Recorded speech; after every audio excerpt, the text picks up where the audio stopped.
I am Dungeon Master, your guide in the realm of Dungeons and Dragons. All right, welcome back to another Valoris Tantibus After Dark. Session 18, Past and Present Patrons. When last we left our party, they had a little heart-to-heart with one of the local assassins, Profide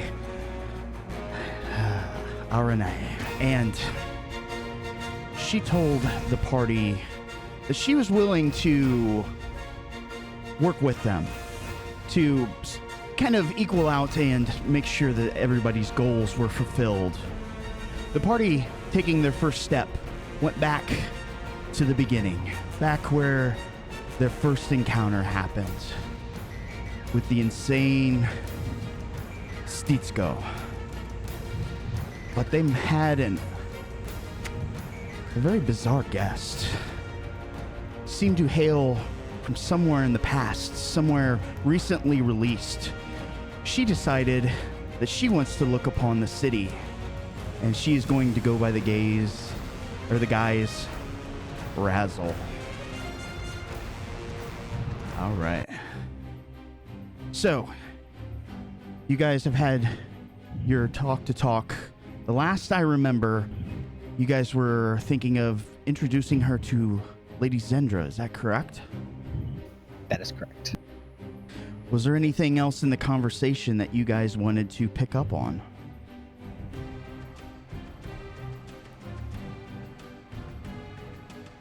I will take that as no. As you guys vacate the premises, you can see the eyes of Razzle just open wide as she takes in the glorious sight that is Tantibus. Now, you guys aren't in the most prosperous sections of town, but she looks at it as though it is a modern marvel to her eyes. Oh my. A lot has changed, has it not?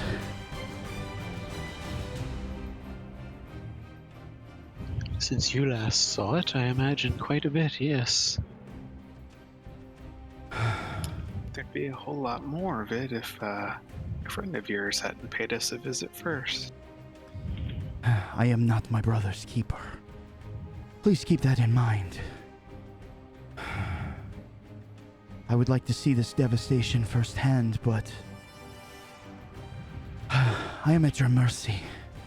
Please, I shall follow your lead. She collects herself and moves to follow. What would you guys like to do? I suppose first we should try to figure out where Zendra is. I assume, friend, he might know where she is.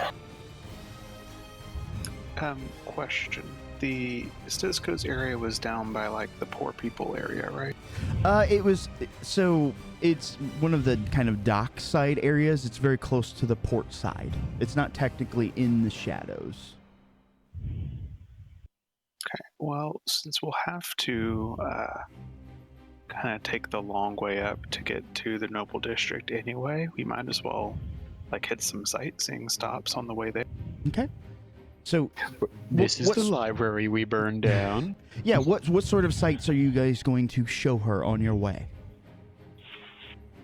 Well, the dock area was one of the ones that got hit really hard by the dragon fire, right?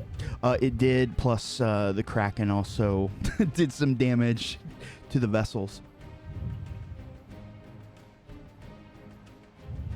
Start there, head towards the circus that's not there anymore. How far away is the epicenter of the giant ring? So the arch stands pretty much equidistant, central to the city, though it does twist north and south. So one part of the base is on the western side, the other part would be on the eastern side, but it tilts north and south, and then the ring that once stood there would swivel east and west along that track? Good question, though. To answer your question directly, on that evening, it was pretty much as vertical as it could get, as the moons were directly overhead for the eclipse. They're standing at attention. In short, yes. So could we hit like take the dock side to our tents and then maybe go to the archway? Yeah. So I'm just kind of looking for a few talking points for you guys as you walk along. She will see the dock. Such devastation. It doesn't look like it was hit as bad as maybe some of the rest of the city. She closes her eyes and kind of points toward the center. Oh. This is not... Never mind. I feel for your people. It must be very difficult in these times. This snowfall, it seems odd.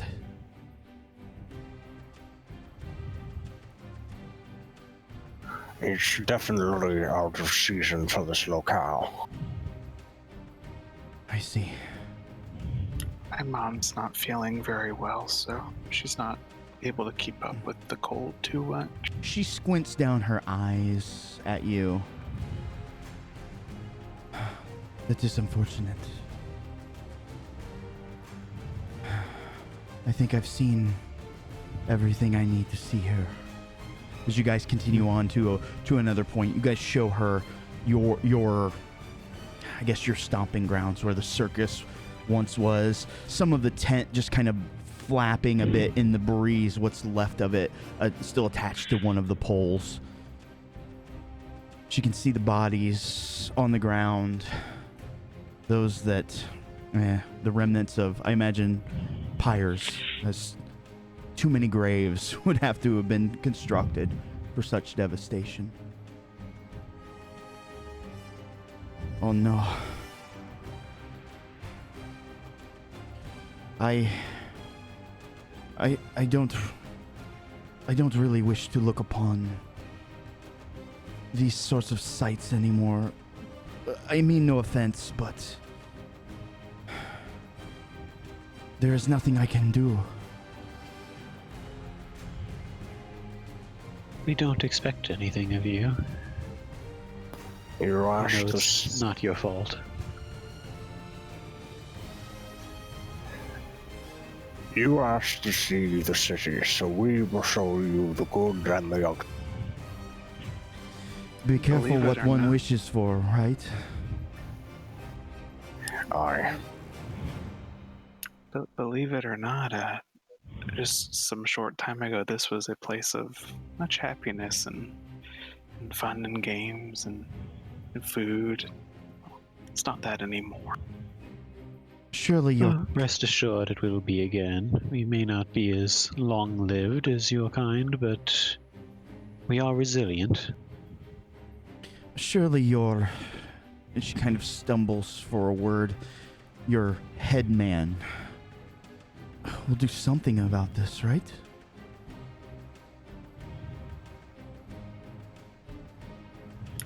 Does she mean of the circus or of the city? Headman, so person in charge. Context, up to you.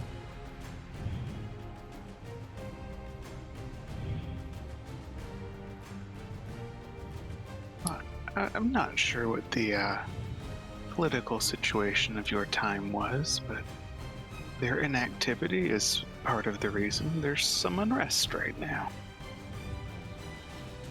She will look at kind of the group. Political...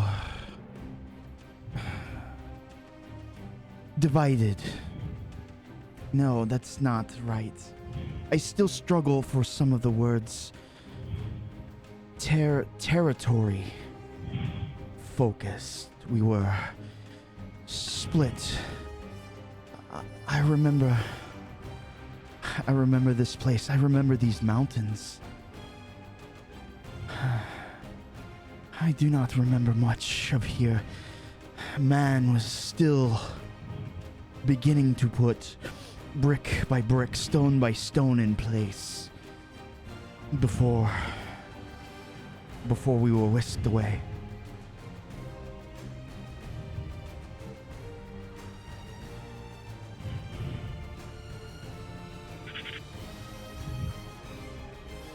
She will kind of point to a few things across the city. She will point to one of the taller structures here on the city proper. She is essentially, she's pointing to one of the clerisy largest structures. Basically, think of it as a large castle is a big term for it, but a very large cathedral style building, multi-floored, 3-4 floors. Most of it adorned with glass. What is this? I see it stands tall amongst the others. It is a temple of false worship here in the city. Why would people worship not in earnest? Well, the worship is in earnest. The deities themselves are the pretenders. Caspian just kind of looks at Petrovich. Yeah, I'm curious what his reply is going to be. Petrovich is going to raise his eyebrow and says, "While you may not believe, this is no reason to call them false." I would very much like to see that one day. Petrovich, was it? Perhaps you could show me. I would be happy to. I'm sure he will do a better job of introducing it to you than many of us will. It is... How... I don't know the words. Words are difficult. It seems almost appropriate. Shall we? And you guys move on, head towards the Noble District.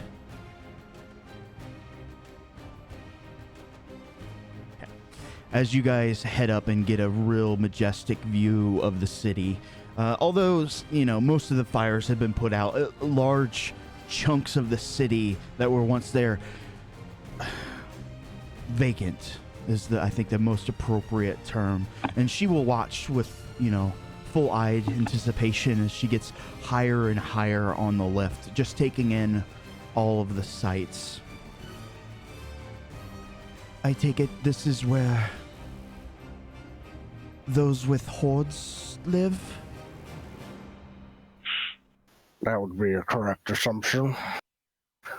Those with wealth live up here, and those without live below in the slums. You see her kind of curl her lip up ever so slightly into a small smile. I think I will like this place. There's definitely something of your kind to be found up here, my lady. There were times past. I had companions. We would roam about the countryside. It seems like it's mostly unmolested, as she kind of holds her hand, you know, above her eyes, like she's gazing far away. To you guys, there's not much outside of the city besides wilderness, but to her, she looks at it as almost in wonder. Is your friend far? I am getting a bit hungry. We should be arriving here shortly, and afterward, we shall go our separate ways then while you find food. If it's all right, I would rather stick to you six. I feel much safer. Very well. The only issue I see with that is, well, I don't want to be rude, but how much do you usually eat?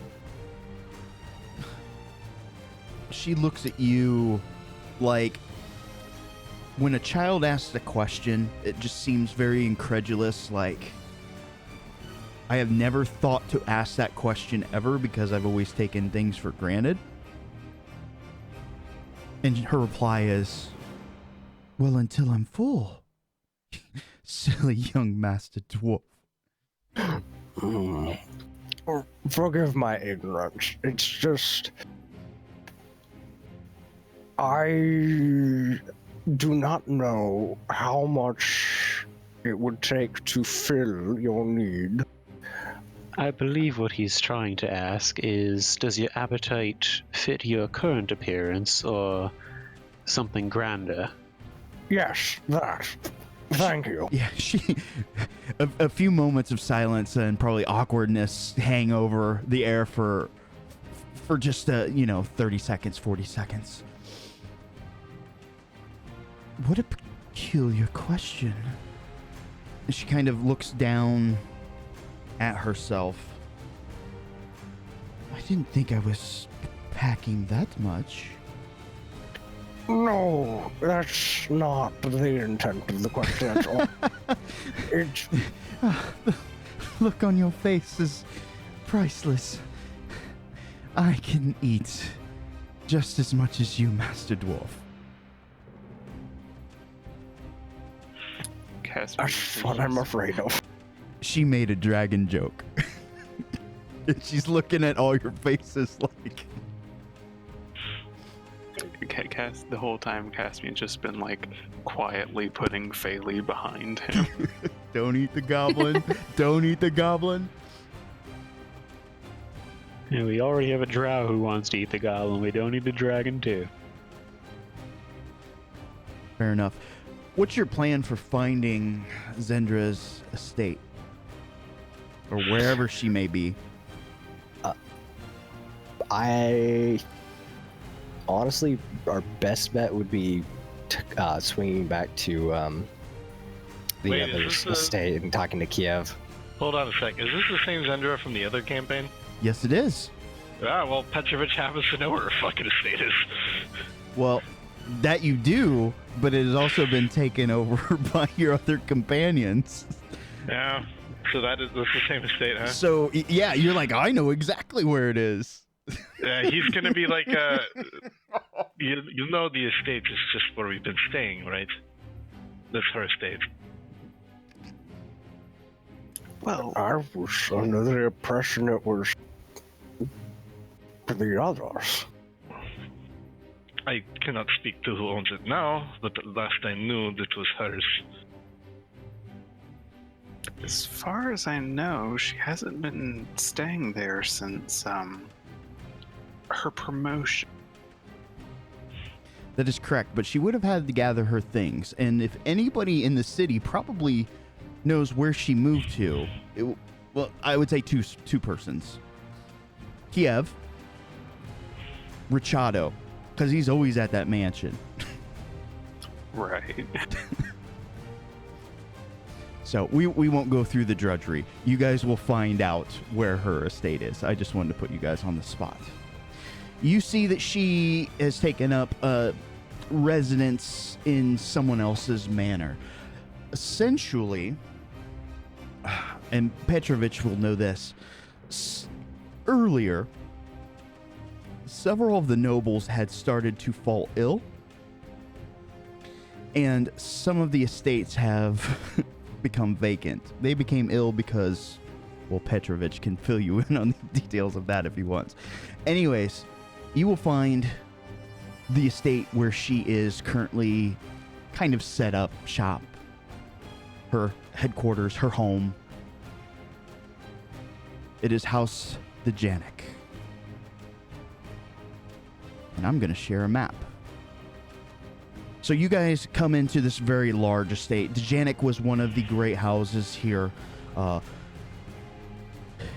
There's not a lot of activity going on, not a lot of servants and such. You will eventually be escorted to the Great Room. Zendra will be present and sharing now. The map should not be super large.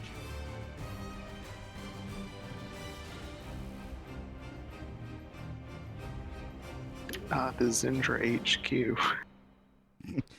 That way it's easy to find.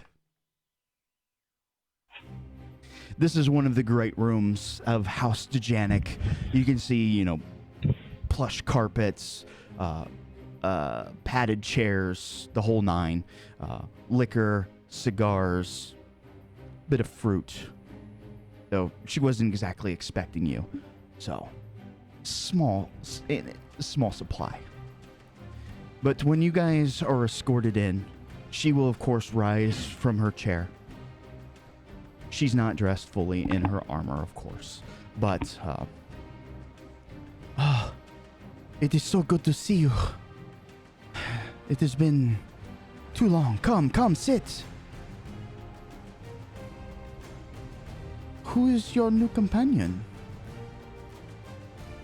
Well, you seem to want to meet a dragon, so... She looks down her nose at you. Explain this. It's as I said. Simple as that. So we wandered our way to a supermarket, and lo and behold, we found a dragon there, and we just thought that, she really would do well to meet with you, Zendra. You see Zendra look across the room. You can see her sword resting there against the mantle. Razzle steps forward. It is so good to see you. I did not want to presume, but I can sense the power within you. You do not need to look at your weapon. I mean you no harm. Actually, first a favor. Are you going to eat that? As she starts to walk across the room. Zendra's like, looks towards you guys, looks towards Razzle, who now has an apple in her hand, back at you guys. She takes a bite of the apple. Go ahead. She is very hungry. I see. Kind of surprised we didn't empty slide out some of it to the pantry at Brachado. You would, but Brachado's there to fend for himself, so he's got food just spread everywhere. Brachado got us out of the house before she could eat. Damn lazy bards. Anyways, come, relax. I imagine it would be good time to catch up, yes? Yeah, we have just been speaking with Kiev earlier, actually, and it would be nice to speak with you about some of the things he said. I see, this was unexpected. I do not know when he will return, but the fool, he said he had an errand to run. I could not stop him. Hopefully he will be back before long. Anyways, come. Have a seat.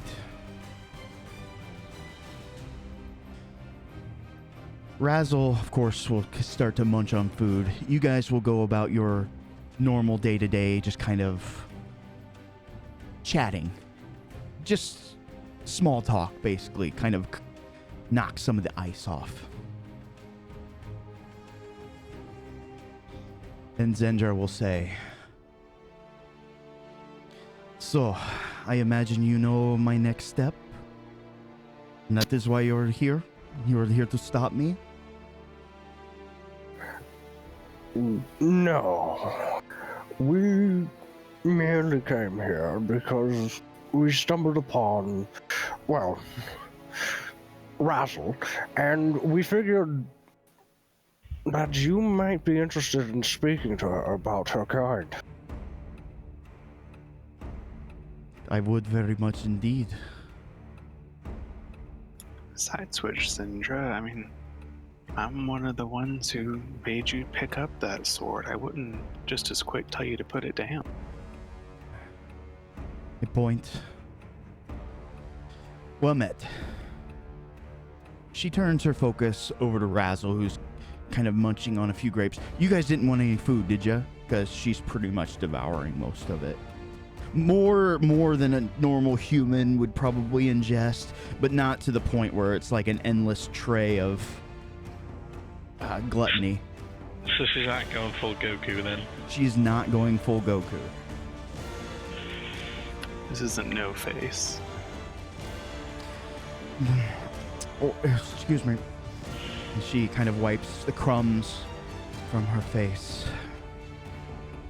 Well, I will tell you as much as I know. Is that agreeable with all? I can agree with that. Aye, that would be most pleasant.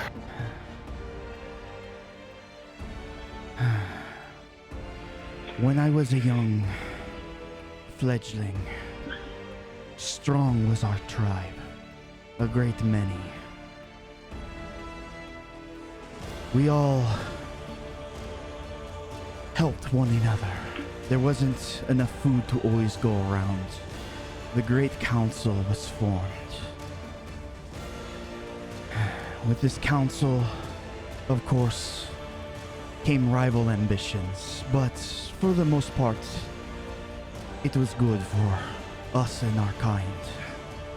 We were able to sustain, able to keep food in our bellies, raise our young, play in the sun. Many, many years later, that's when something came streaking from the heavens, smashing into the ground. We didn't know what to take of it at first. The council had decreed to send some scouts to find out what was going on. After several months, no word was heard, so a larger force was sent.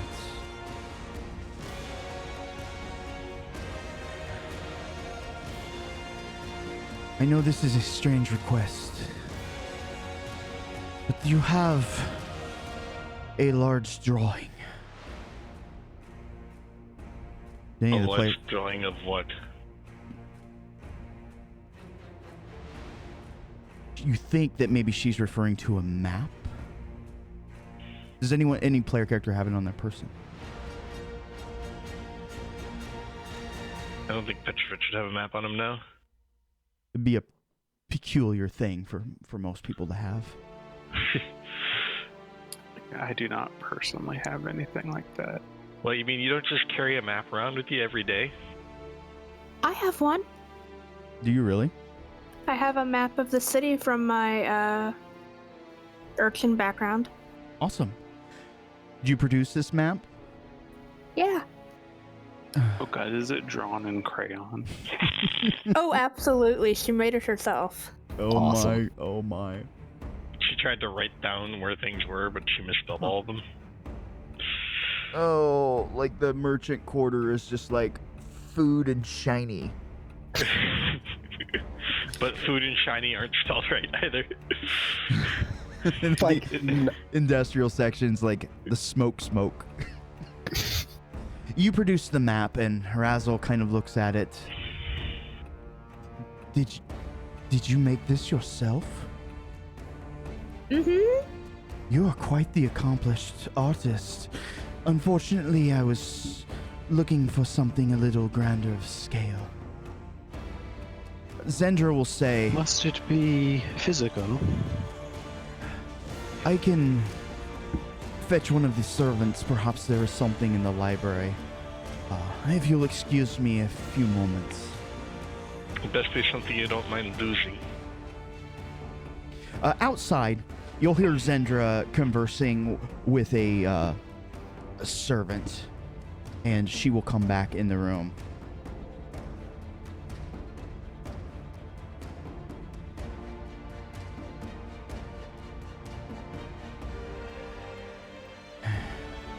Anyways, it will be probably a few moments. Razzle takes the keel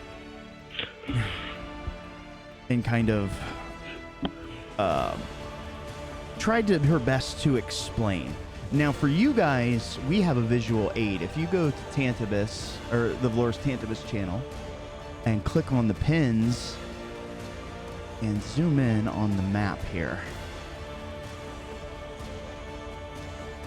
she will describe the site of where this great battle took place.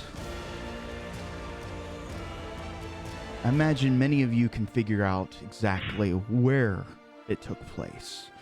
She will tell you, and through context clues, you'll be able to infer the site of the impact was roughly equidistant to the three major kingdoms, which would now, the way she described it, as a sea, but a sea of sand. Sand soaked in the blood of many dragon, turning the dunes a bright red.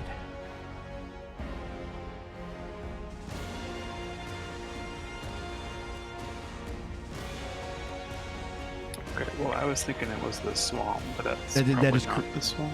So that would be equidistant. You know now that it is indeed a swamp. Okay, but it was a desert back in the day. So, very peculiar. Either her memory's off or something happened. What do you think when I'm thinking, Giroux? The gods played a part in this.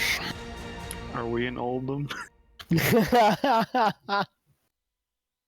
Oh, No more WoW references. I don't get them. I'm only level 35. You will one day. Now, I feel like I've said this not too long ago, but I don't believe in coincidences, and our feathered friends had a portal to that swamp.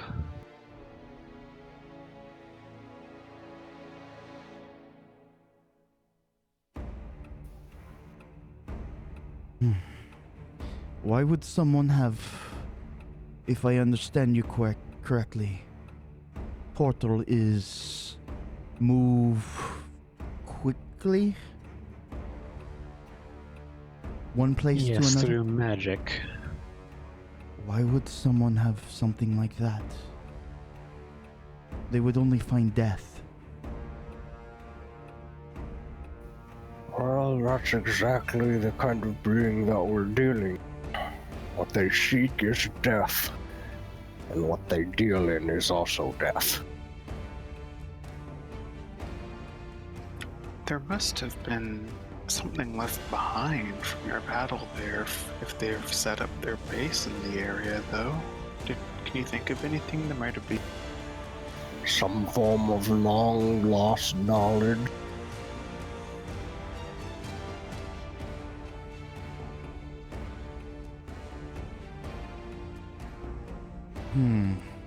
Lots of long faces across the room. People are contemplating. Zendra will say, I am not an expert in magic, but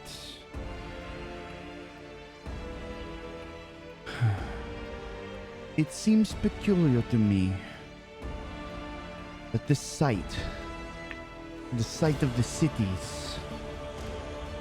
perhaps some sort of magic circle? I know through my dealings, lines, rooms can have power.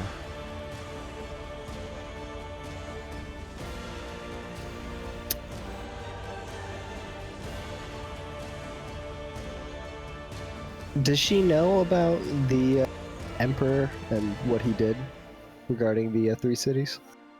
Are you asking Razzle? No, I'm asking if Zendra knows. She knows of the stories. she will tell you she has had since her coronation, I guess is the best term. She's had a little more guidance, but not a whole lot. You guys probably know more than her, but she will tell you she's heard stories of the Golden Emperor. She knows that he lives a life everlasting.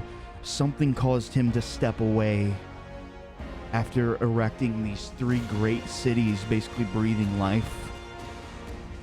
But she will also say something about that does not feel right. Almost a fairy tale.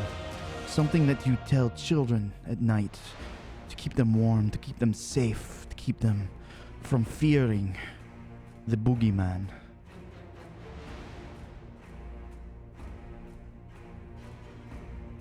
Something I've never got. Was there supposed to be a place that the Golden Emperor lived, like a seat of a Forbidden City type of thing?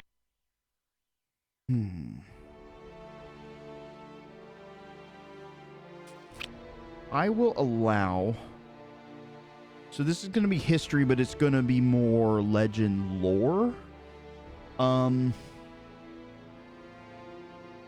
Let's do a group check. History. Blind. I'll set the DC and we'll go from there.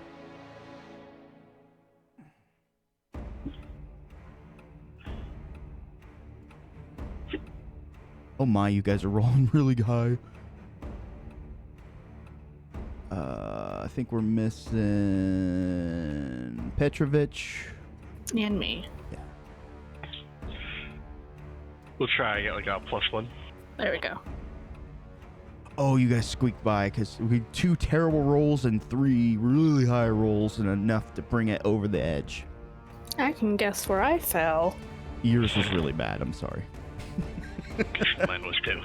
Oh, that fits the goblin. No, Petrovich, Yeah, I'm not surprised. yours was pretty decent. No shit. Yeah, high rolls are high rolls, right? So keep in mind this is a bit of legend lore. This isn't just like history of the world that you would find taught in any sort of even high academics. This is wives' tale. This is bard's tale. Collectively, you guys speak amongst yourselves and a bit of with the NPCs here. You have heard that the Golden Emperor retreated away from society. Someplace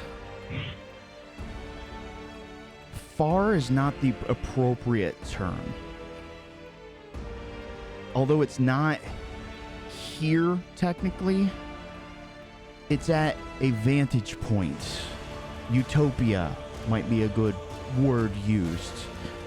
Eden might be another type of term, but kind of colloquialized. That he sits in his golden palace, looking down upon all that he has created, but no mortal eye can pierce back.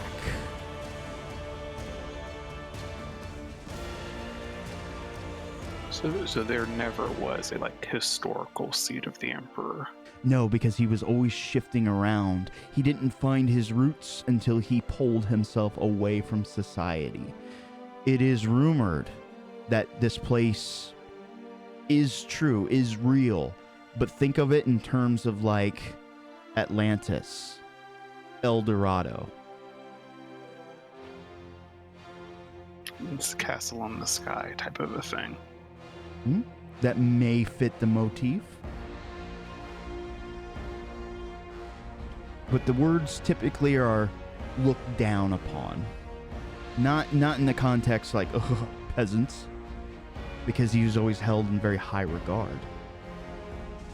As you guys are kind of discussing these things, a rapping at the door, Zendra will pop up. And a man will enter the room. He is holding what appears to be a large scroll case.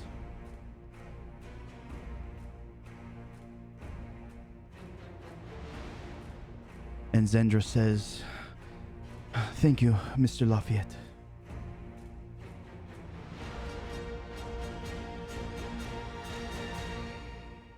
Well, fancy meeting you here.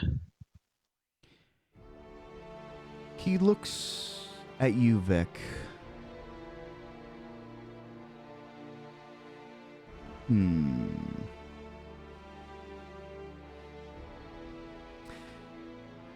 His face is stern. I'm sorry.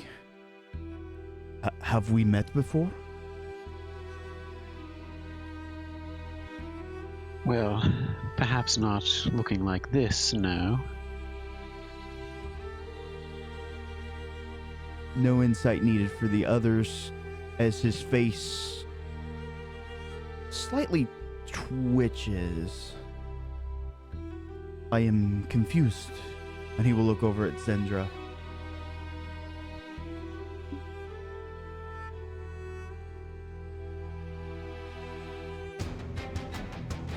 You got my letter, didn't you?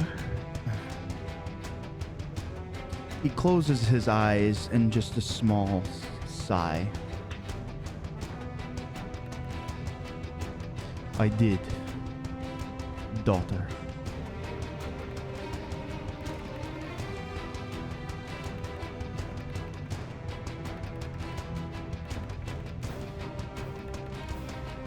His eyes look back at you. His eyes aren't as hard as they once were just a few moments ago, as they're kind of bouncing a little bit to the left and right.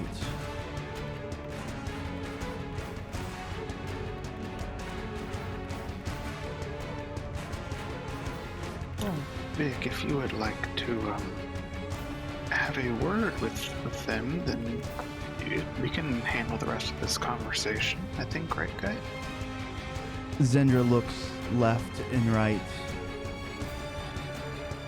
Daughter?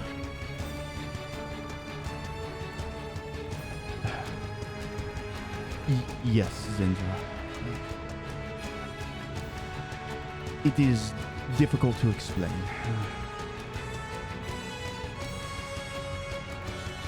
I did not expect to run into her here.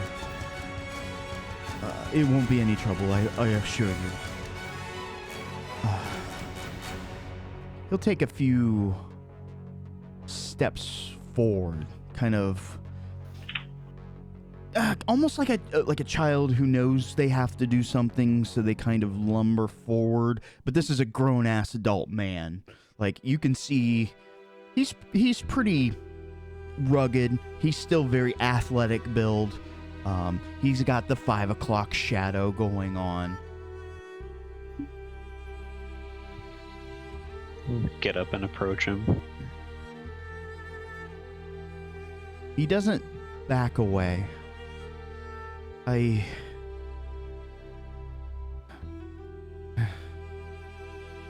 don't know what to say. How long has it been? Well, not as long as you probably think. Look. I'm not about to apologize for the past. Clearly, something I did right, even if I stumbled ass backward into it. Look at you now. Fully grown. He looks over at Zendra. In the company of a stalwart knight and your companions. They look well.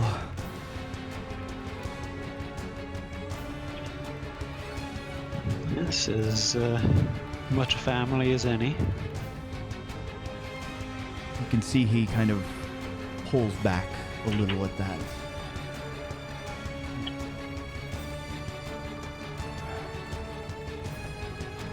No offense intended. It's in the past, and as you somewhat implied there, it's I wouldn't be myself if things had been any other way, so I can hardly complain.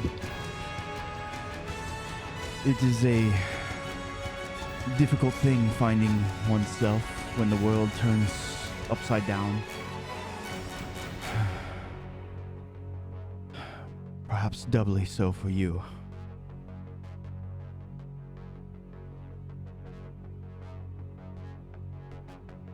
I imagine from the rest of the room, it's very awkward. Like you could cut the tension with with a spoon. Yeah, Caspian's probably just trying to like keep Phaley from butting in and ruining the moment. Like lots of like don't ask questions yet type of a deal. I did get your letter. I considered reaching out to Anton, but what would I say to him? You still haven't pieced it together, have you? Whatever do you mean? You know what I am.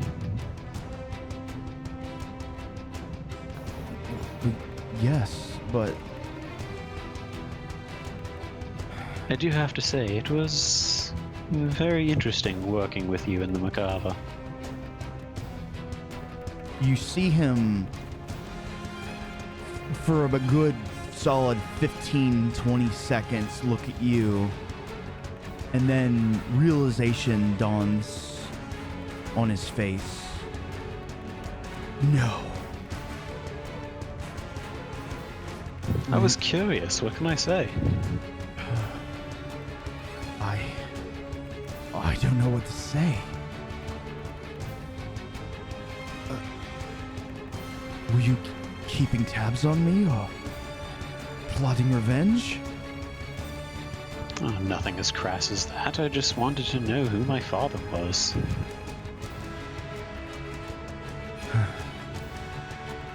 Well, my child, one day perhaps I will be able to tell you. I've stepped down from the Macabre. Took a small job. One that's perhaps only a few daft enough would even dare approach. I will be working with Lady Astul and Master Kiev. We intended to head into the mountains, into the mouth of folly. Razzle's eyes kind of pierce across the room. You have a way with animals, do you not? Anton replies, How did you know? She goes back to eating her food. I think she's officially out eating you at this point, Voldern. Can't eat anymore, I can't fit into my armor.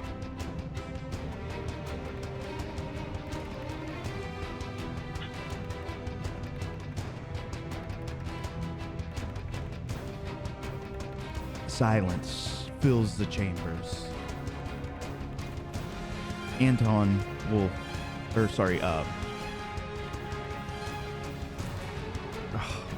forgive me, the name just leapt out of my head. Not Anton Hardick. Gregory, thank you. Gregory will, Mr. Lafayette will take a step towards you and not quite get into your personal space, but right on the cusp of it, and kind of look you over, not lewdly, just sizing you up like one warrior to another.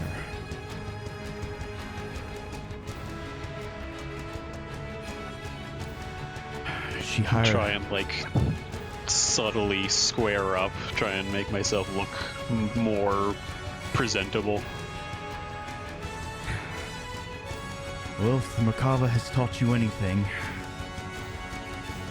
it's taught you that friends are probably the best family you'll ever have. That and a bit of swordplay. I imagine you've been keeping up on it? Oh, here and there. Mostly I dabble in magic now. Haven't you always?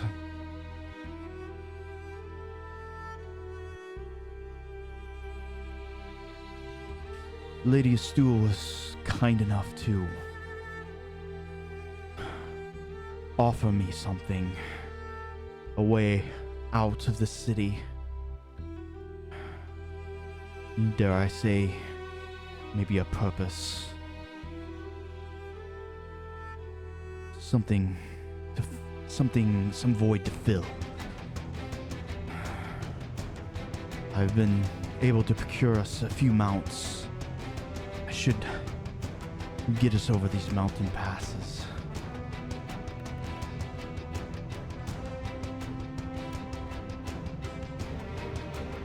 Is your wife okay with this? Did you not hear? You can see his face just almost flush of color. No, I haven't. Was it a Chardalon? I haven't the strength of heart or the constitution to start again thrice. For what it's worth, I'm sorry.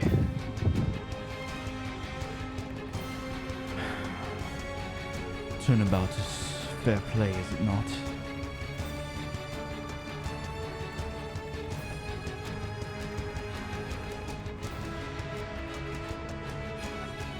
Just kind of mulling that over. It's like the part of me that still doesn't quite forgive him. So of course. hard to speak up there. Well, it was good catching up, and as he takes a few steps backwards. Lady Stool, if you don't mind, I have a few things to tend to. I'm still gathering up our provisions and making sure the mounts are sturdy. By your leave. She, of course, nods. She will turn towards you, Vic, as Gregory stands about one pace from the doorway and stops.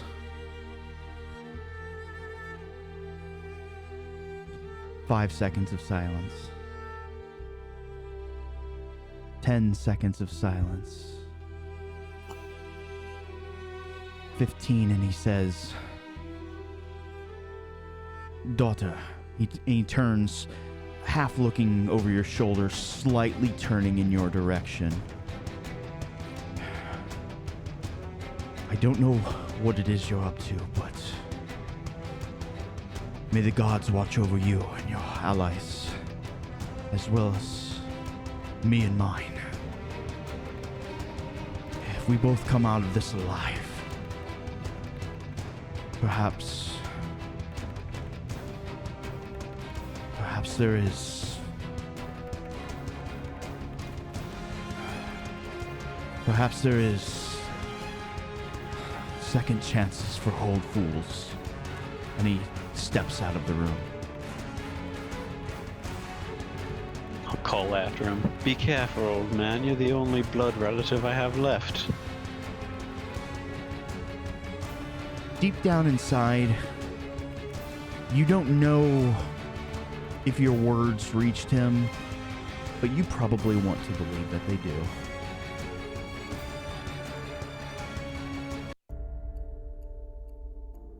Awkward silence fills the room. There's about like 5 seconds after he leaves before I immediately pull out my tankard of plenty and just start drinking out of it. Oh my. Petrovich is clearly confused and will not say anything. Okay. Razzle will step forward and kind of pat you on the shoulder, Vic. I understand. It can be tough.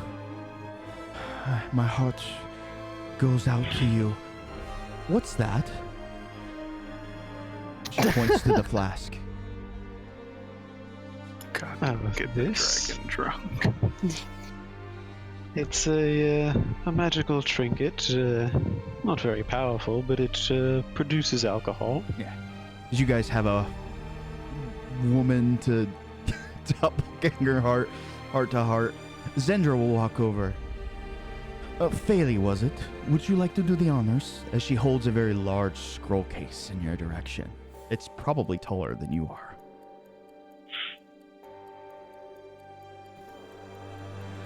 I don't know. You want to trust me with it?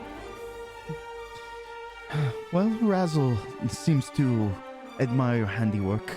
You're probably the best cartographer we have.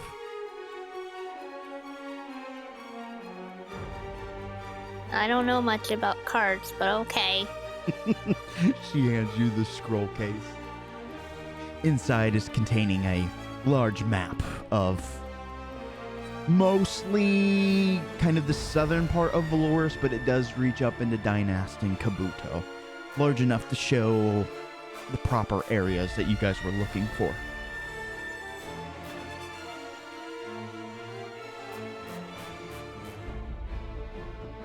As the map unfurls across the floor, it's far too large for these small sorts of tables.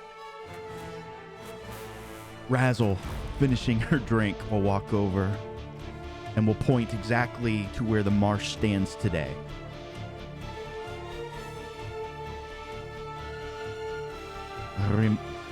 I remember like it was yesterday.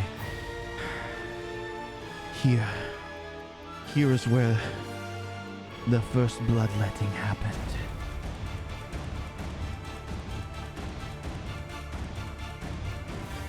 And you say this place was a barren wasteland in your time? Yes.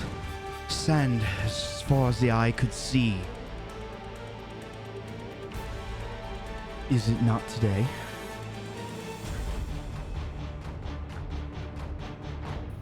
We've only seen it briefly, but hearing it described, it's verdant and in a nasty sort of way. How could so much life? This I will have to ponder on. You said yourself, it was the blood of your kind that was spilled all over. It's powerful magic in dragon blood, if the legends are true. Perhaps. I don't know. I'm not the scholar amongst my people, but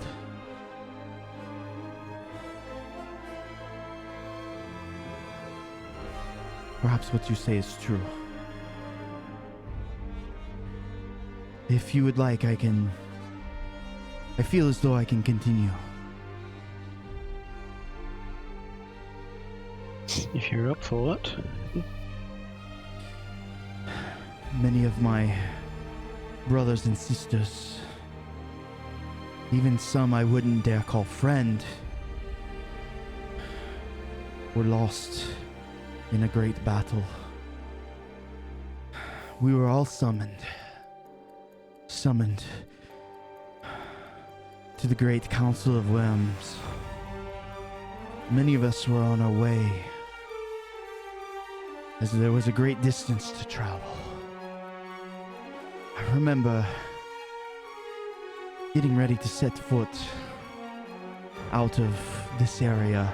It had brought me close. I was curious. These humans scampering around.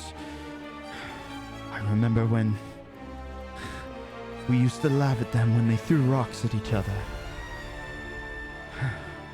Such an interesting thought. When she says humans in this case, she's using a term mortals, is essentially what she's referring to.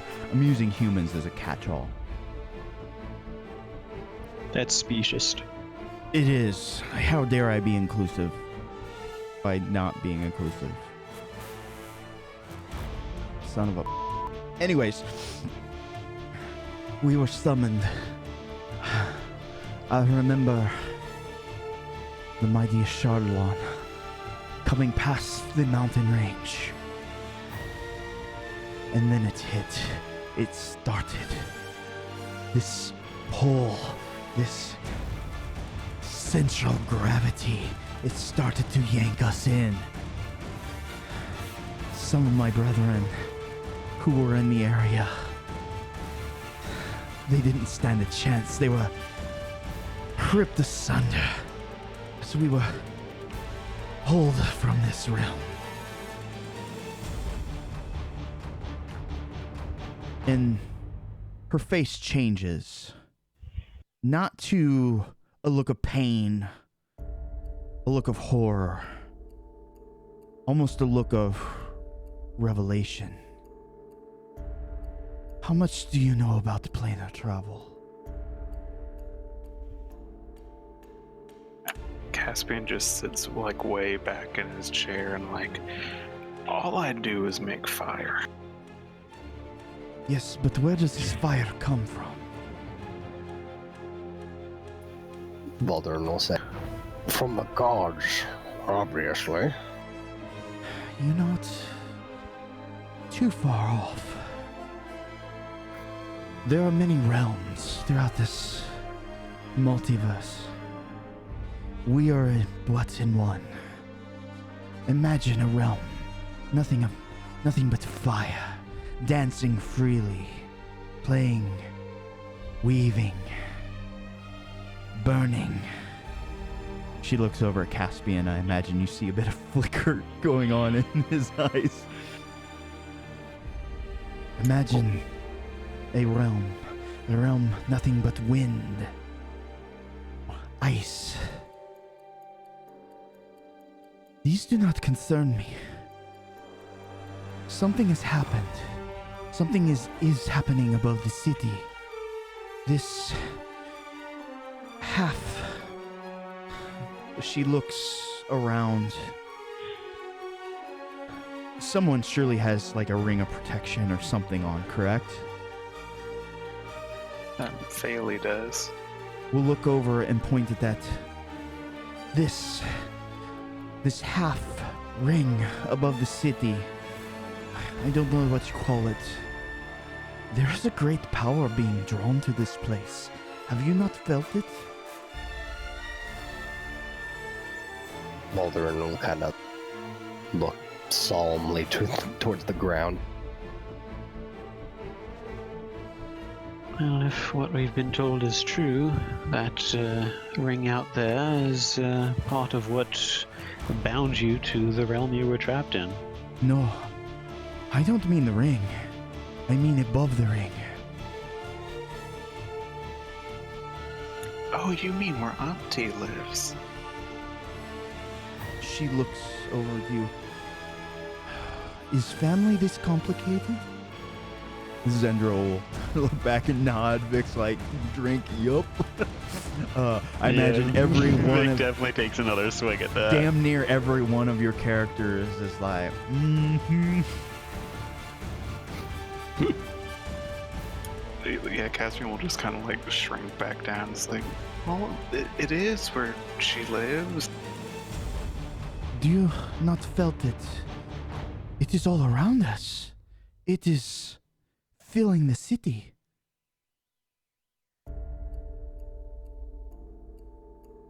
She's just moving in because my mom's not doing so well right now, so she can't, they can't balance each other out. I don't think you understand. One realm cannot move into another.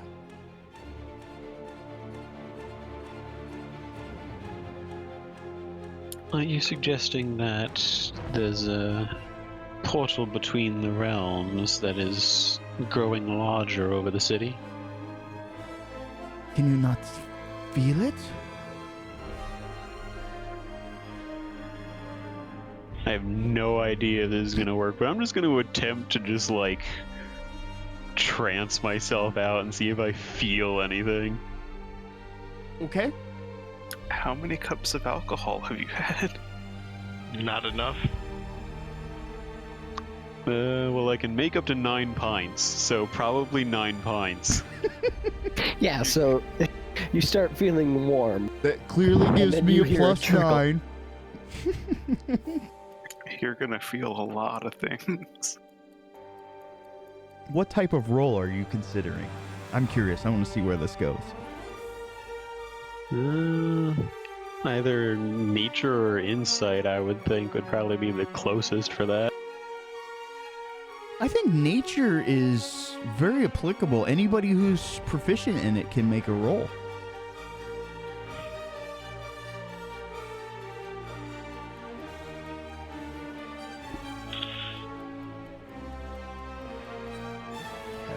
Just Vic, then. I thought Kaladin was. Maybe I'm wrong. No. My bad. No, don't have that one. It kind of fits more the urban motif, I guess. So, Vic, this is how we're going to play it off. You're pretty certain now that it's brought up. Yeah, you feel it.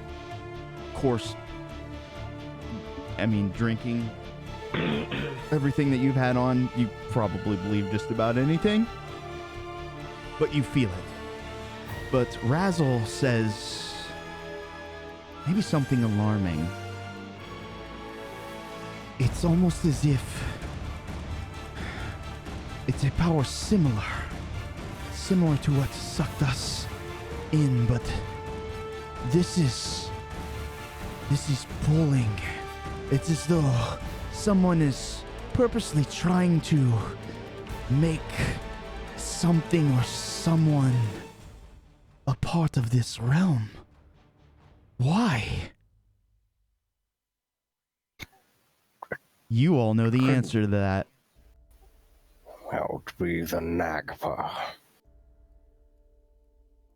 I'm sorry? Sorry, can you say what you said again? I'm trying to make something part of this world. Oh, she said basically, they're trying to make something a part of this, someone or something a part of this world. Like it's physically being yanked, like from their world to this one. I'll elaborate a little bit more. Almost very crudely, instead of just, so when the dragons, they were pulled forcefully and they suffered the brunts of that magical damage, none of the world was sucked in with them.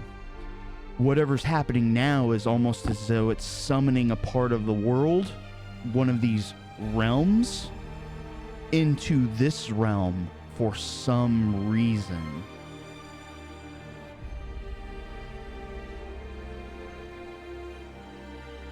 And Valderin said, Nagpa. That's making me think, like, so just to be clear, that's not the thing the Emperor tried to banish just coming back because the spell is unraveling? So she said it's not the archway. It's not what's bringing the dragons back. It is something that is above it. You guys clearly know something that is above it. So the Nagpa are trying to, like, force the Raven Queen into the material world.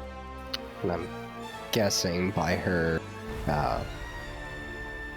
shock in this that it's not going to be a good thing if that happens. Well, it's a realm of death and anti-life, so I could see that being problematic. Razzle and Zendra are basically all ears at this point. Razzle will say, I've shared quite a bit, but clearly you know something. out with it? Well, I have yet to meet them personally, but they are foul heathens who have touched the gods in ways that should not have been. Forgive me, Razzle, but are you familiar with, what would they call it? The Lachey. Are you familiar with the Lachey? How do you know that name? It's come up in history. It's people that parted from the Emperor, and that's all wrapped up together with the Nagba.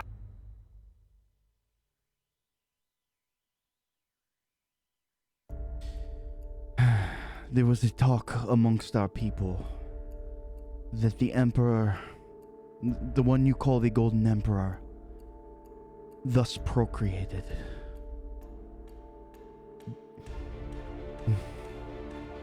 I have heard stories of him decimating our legions that we sent to find out what was going on at first, and second, to stop whatever was going on.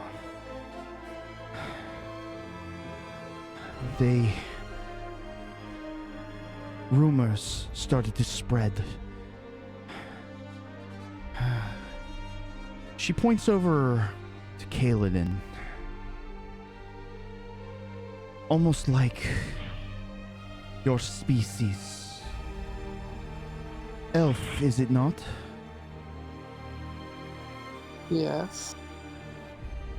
Shared many characteristics, but it is though the pallor was wiped clean from their bodies. White as any glacier-capped mountain.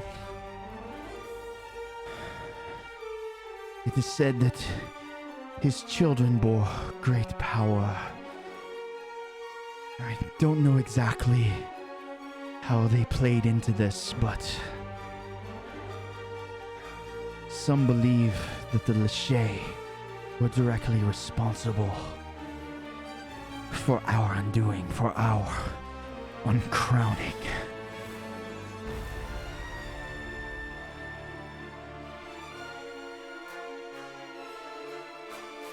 Around that same time, there would have been a group of people, elves, that you are familiar with apparently, that rejected the Emperor, that lived apart from him. That is very interesting.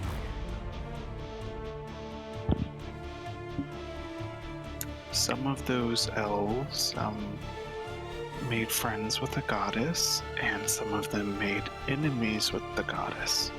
And the ones that she cursed became the Nagpa, who are honestly at the root of a lot of the things going on around Tantibus right now.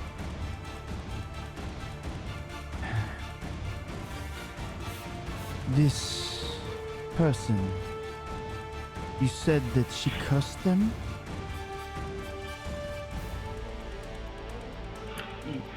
That's the story we've been told. This must have been a powerful curse indeed. Who is this person? Your aunt? It's a complicated family tree, but yeah, she's my aunt. Her name, we call her the Raven Queen. She's also gone by Insetsu at different times, and does she have another name? I'm forgetting. She does. It's Kikobu. Kikobu, yeah, sorry. That's the pet name Kosui calls her. She is the daughter of Izanagi and Izanami. Is that, yeah, Izanami Yep. and Izanami? Yep, you got it.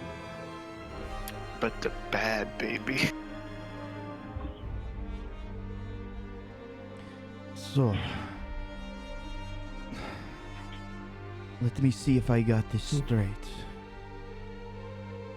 There were a group of people who did not like this Golden Emperor. They pulled away from society. This god cursed several of them. And what happened to this god? She's above the archway right now.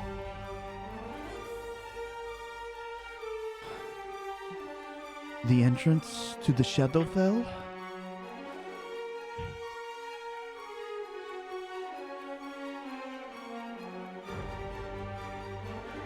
She rubs her chin.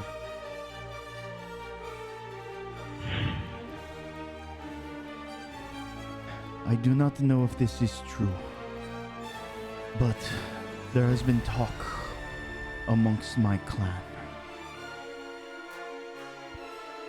Revenge, of course, but some seek revenge against this man you call the Golden Emperor. Others seek revenge against the very gods themselves. But it is difficult. Gods have visited this plane many times. She's going to use that term for ages, eons. Even our mightiest, when they stood up against a god,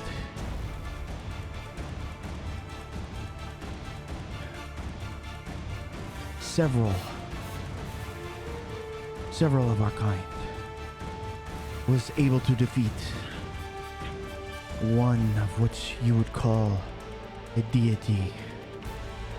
However, they just came back. Rumors spread throughout our clan that the gods are truly immortal.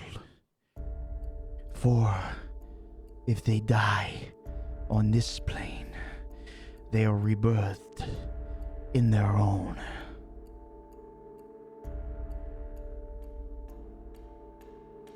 If that's the case, then why are the Nagpur trying to pull her into this realm? What if that realm, a part of it, became part of this prime material plane? What would become of that deity? What would happen if they were killed?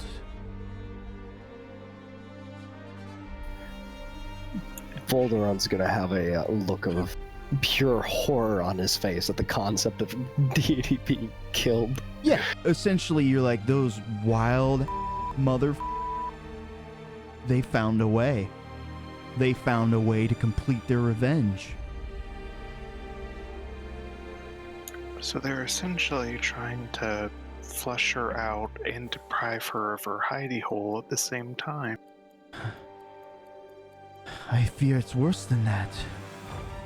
If they successfully drive her out of her plane of existence into this one, she is no longer invincible.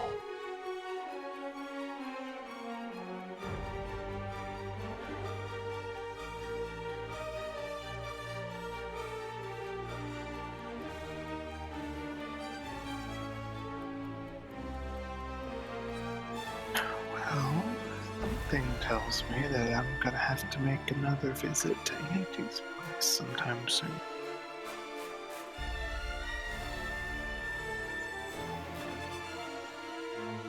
But that should have been a major piece of the puzzle just dropped in your guys' lap. So here's what I'm going to suggest. We're about 11:15. Let's take like a quick 10-minute break. We'll come back. We'll drop out of character and unpack a few things and then move forward. Does that sound good? Sounds good to me. All right. Sounds good. We'll see you guys in about 10.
I'm back.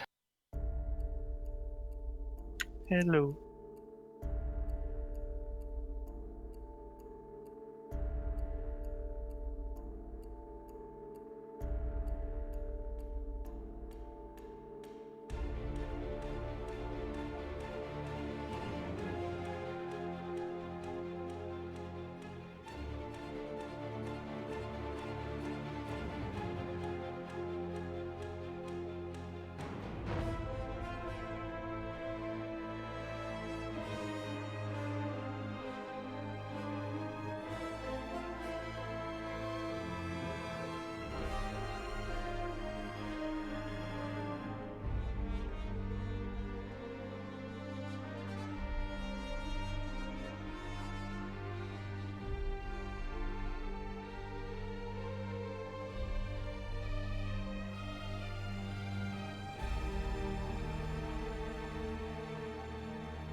Back. Welcome back. Thank you. Welcome back.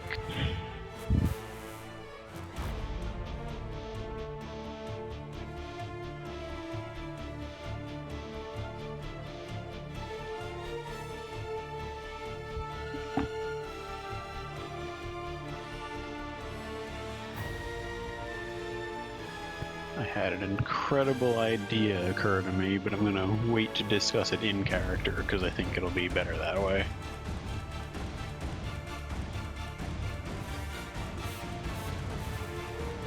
Sounds good.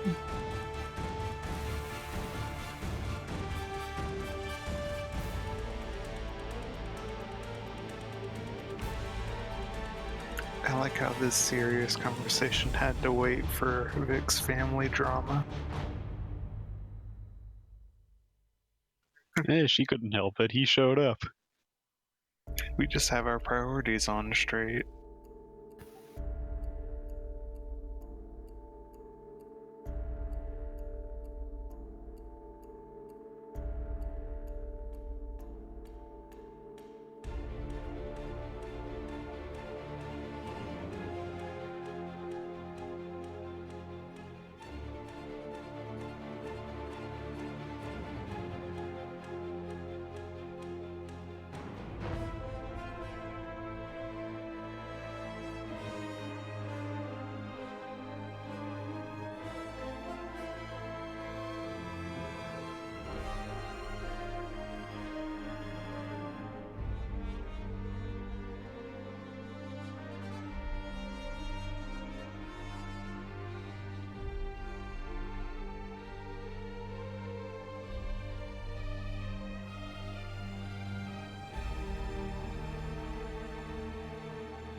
And I have returned.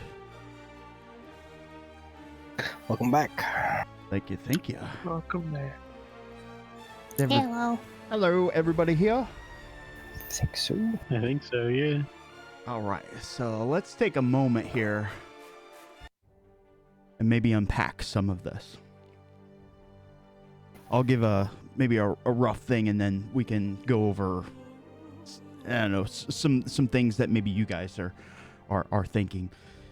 So, you know that this ancient dragon is telling you that the Golden Emperor is for real, legit. Crashed from the heavens, incredibly powerful, strong enough to defeat many of their horde. They were pulled away basically into some sort of pocket dimension or other realm. You know the origins of the Nagpa seems to be reiterated in this story, that Insetsu cursed them and took up the mantle of Queen of Ravens. They, of course, have been plotting their revenge ever since. It seems as though they're piggybacking and very crudely reverse engineering what the Golden Emperor did to the dragons to drag the Queen of Ravens out of her realm of existence into this one so they can fulfill their revenge. Questions, thoughts, amusing anecdotes? I'm thinking if the Nagpa are located in that epicenter swamp area, and Razzle said that that's where the source of the enchantment that sucked them away happened, right? That is the epicenter of where the think of it like a comet meteorite struck, where the Golden Emperor came, but almost equidistant from those parts, these three civilizations have been built. Would it be safe to assume that's where the spell was also cast? That is a possibility. You know that area, it obviously it means something. It was once desolate, and now is, I mean, what place on earth is more teeming of life than a marsh, than a bog? It basically flipped its coin 180. It is now full of power. Is it because of the meteorite that fell? Is it because it is the epicenter of all the kingdoms? More importantly, you know this kingdom had a great structure built, immense power. I mean, it's literally powering the city. What if there are other things, structures, magical artifacts, whatever, in the other kingdoms that are fulfilling the same duty? This one's cracked and broken, and you can see that the dragons that were close to this area, because Razzle said that she was around this area when the spell went off. She also mentioned that a Chardalon was flying off to meet with the council. She never said exactly where, but you can imagine it's somewhere in this vicinity, which may explain why these two have popped out first. So my thought is some form of knowledge on how this spell was cast was left in the swamp, and the bird folk got it. And they somehow reverse engineered it and started using it towards their own end. That would explain why they're there. We also know they were searching for some kind of knowledge in that tomb/library. That may have been what they were looking for. They've had an incredible amount of time to plan. Who was it? Liam Neeson that said, "Give me a day, I'm good. Give me a week, and I'm great. Give me three rise and decline of civilizations, and I'm unbeatable." So does that mean the Nagpa are gonna have like 13 takes every time they take a step? Or 13, have a seizure watching them walk. All those angles. Well, you know that one of them has been destroyed. All too well. Oh god. Ouch. See, here's my concern, though. The Golden Emperor assumedly had to cast like a bigger version of this spell, but it like wiped out the entire dragon race. Even if they're doing a smaller version, what are they gonna Fullmetal Alchemist sacrifice in order to cast their spell? This one seems to be reversed. You almost. know the answer. Uh-oh. Please Or at don't least tell you me think it's you do. Mom. At least, where's their power? Where are they? They're gonna sacrifice my mom for this shit. Well, are you gonna stand for that shit? Unsubscribe. Oh no! Do they still have Susano captured too? To your knowledge, yes. I don't know if Shizuka ever informed Valderin, or if he had any vision of Susano being captured. Well, you guys could always write them a note. I think I know that.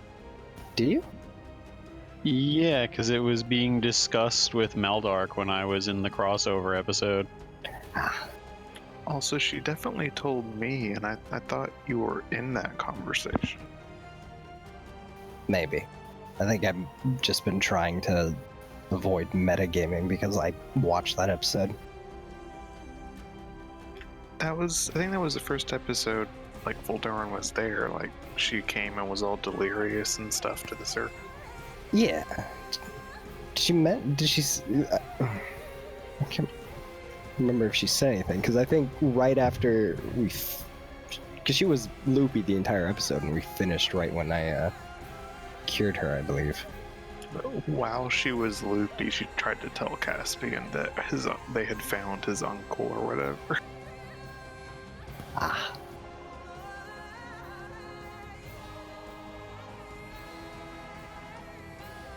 But yeah, that's gonna be a no bueno from Caspian. Yeah, that's going to be a hard no from Valderin. In fact, this is probably going to make him the angriest he has been in a good, ever since his hermitage. Yeah, how dare they?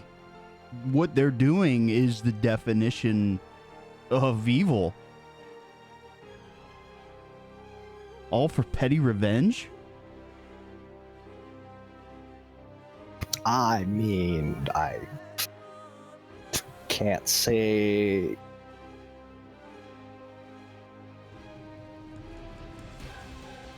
I mean, what does that say when you're willing to kill, like, a bunch of gods just to kill one specific god that you got a beef with?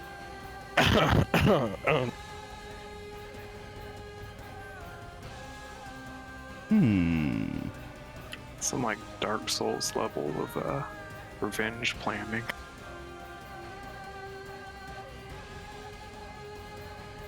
This is just one city. I wonder what's going on over there. The Nagpar are in the other cities too, right? You know where their central location is, but there are some in this city. Knowing that there was a great artifact stored here, knowing that the great cities are equidistant from this lush-filled pocket, logic would dictate. Okay. I think we were told that there were only 3 Nagpa in this city, and we killed one of them. So that would mean that the other bunch are somewhere else, presumably in the other 2 cities at least. It was also, made pretty obvious that they basically can Mario pipe to wherever they want to go. Yeah, I mean, if they had a way to transport themselves to this city, from their central location, again, following the line of logic, they just got a whole lot scarier.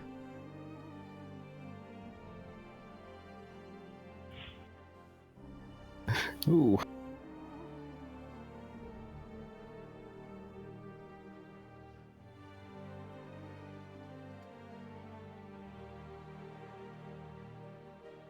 So there is a real urgency to putting a stop to this. Yes and no, but you don't know how the other cities are faring. True. I mean, for this arch to fall, it literally took the intervening... Oh my god, did they trick the gods? Oh god, was Maldark part of their Kaikeku? Maldark was part of the Nagpa initiative, yes. It's all linked together. So why would they necessarily have to fuck with the other cities? I'm not following that. So, you know, in this area, and you can't really confirm it because you haven't been to the other locales, but the archway here that was presumably used in the ritual has been damaged. So think of the spell having a partial crack in it. So if the swamp, let's say, is the central area, and there's a crack on its southern side, things are going to be able to spill out. But what happens to a dam when you make more than one small crack?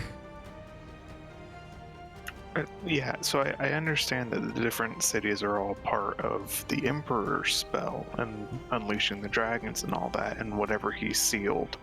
I don't know why that's relevant to the Nagpa if they're trying to make a different spell. They shouldn't have to undo the Emperor's to cast their own version of it. Maybe they're redirecting the power of it. I imagine you'd still require a lot of power to, maybe even more, to pull a god into a different plane. Well, that's why they're sacrificing the other gods that they've captured. Yeah. But would they also need the conduits? Like, has the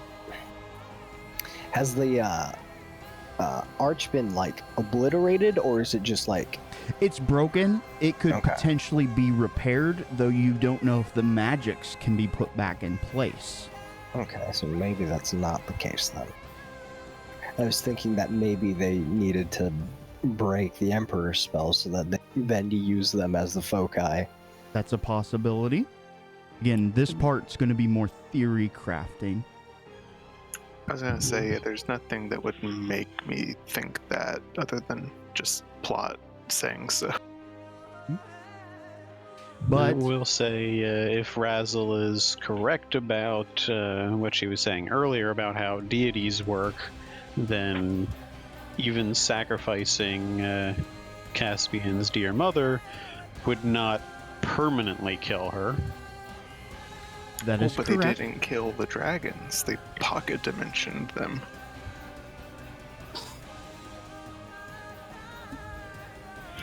We don't know how that would affect that. The thing that you do know, the other group did run across Susano, correct? Yes. And they know that he had been encapsulated in some sort of crystal structure. A structure that they could not break free. So Susano is probably not dead or been killed. He's been restrained, but what else? Unfortunately, that's probably going to be another question. God, could they be using... They're using the... I guess they could be using those as a similar foci as the arch. Well, I'm just thinking, like, I mean, it doesn't really matter if they're immortal or not, or on their home plane or not, is it? As long as they could use the gods to, like, pocket dimension them, then they wouldn't respawn because they're out of bound. I think what was being inferred is that the deities cannot be killed unless it's in their home plane, and so what they're trying to do is make the Raven Queen's home plane, Valoris, so that they can kill her. Right. What I'm saying for like Amaterasu or Susano, like their sacrificing them wouldn't really kill them. It would just trap. Correct. True. Which You see, I was under the impression that the way it was going to work was that the sacrifice would fuel the spell, not the sacrifice would pull them in.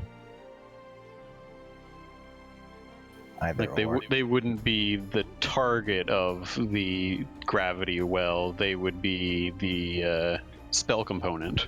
they would function similar to the archway.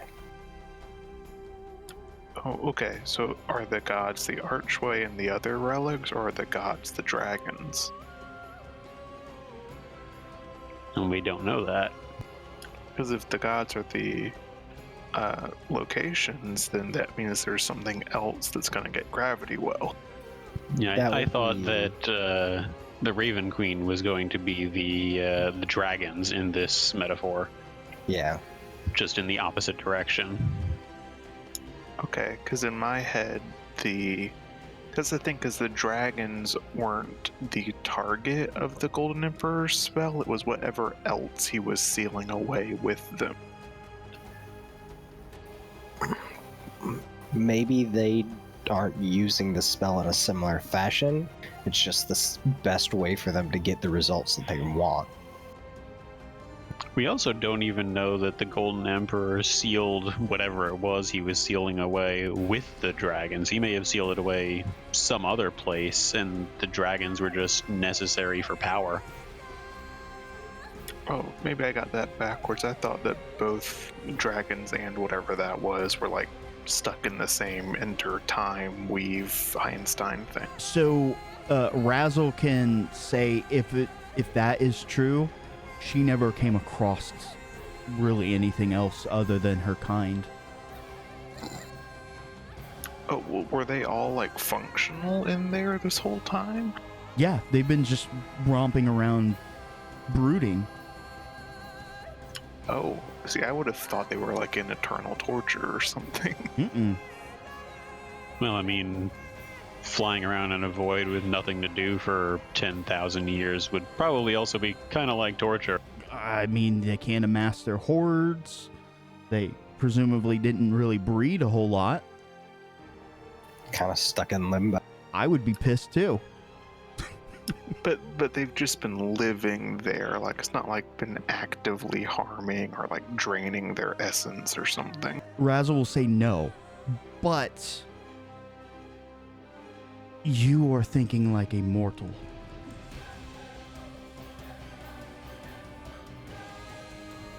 Fair enough. A dragon does not get told no. You gotta remember, they were the apex predators. They ruled, essentially, the world. Man was just starting to rise. So they're pissed off at the Golden Emperor, probably for that, though, only because they got removed from the equation. It would have been a good food source for them. Yeah, I'm not trying to say they shouldn't be mad. I had misunderstood their like state that they've been in, if that makes sense. Yeah, I totally get it. Go ahead. Not to riff off popular culture, but I was thinking something like the Alligans in Final Fantasy XIV. So, I guess this is how I'm going to answer it. You've encountered two dragons with two very different dispositions to what happened. A Chardalyn came out with fire and fury and rage. Razzle came out very inquisitive, wanting to know why. So they probably came down to more of an individual level than just a group kind of mentality. At least that's the only info you have to go off of. And Razzle, of course, will attest that some some of the dragons do hold a grudge and they're very angry. Others, a lot of time has passed and some have kind of put it aside and dealt with it. Oh, so I know we're not like really in RP mode yet, but when Razzle said the dragons aren't told no, Vic definitely would have turned to Zendra and said, and that's why I agree with your plan to go after a Shardalon, because we very definitely just told him no. Zendra will wholeheartedly agree. Once Kiev is back, the three of them intend to set off and try to parlay peace.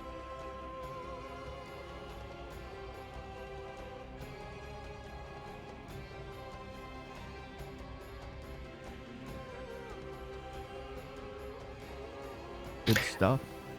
How does the...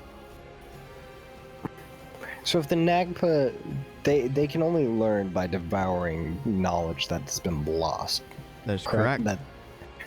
How does that... So say they found a tome and they devoured that knowledge, but there was another tome somewhere else. The information on that also disappear?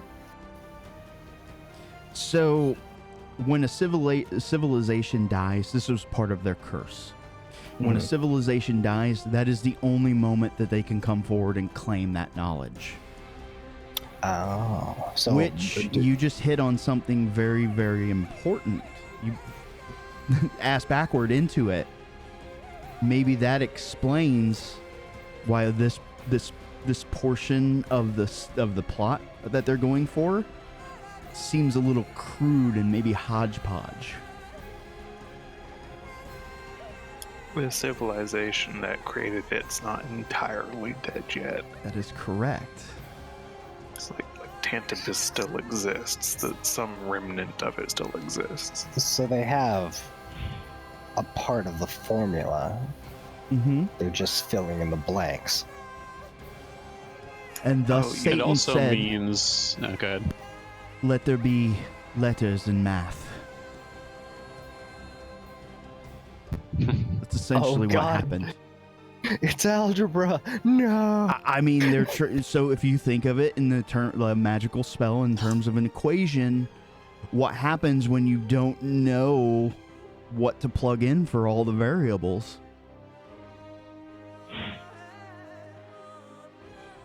You drop out. That's what happens. You drop the out. Yeah, that's what You know what I just figured out? I bet you I know who still has the part of the equation they're missing. It's the fucking Lachey. Because they probably would know what their dad did, or at least part of it, I'm assuming. Maybe they were involved. Very interesting. It seemed like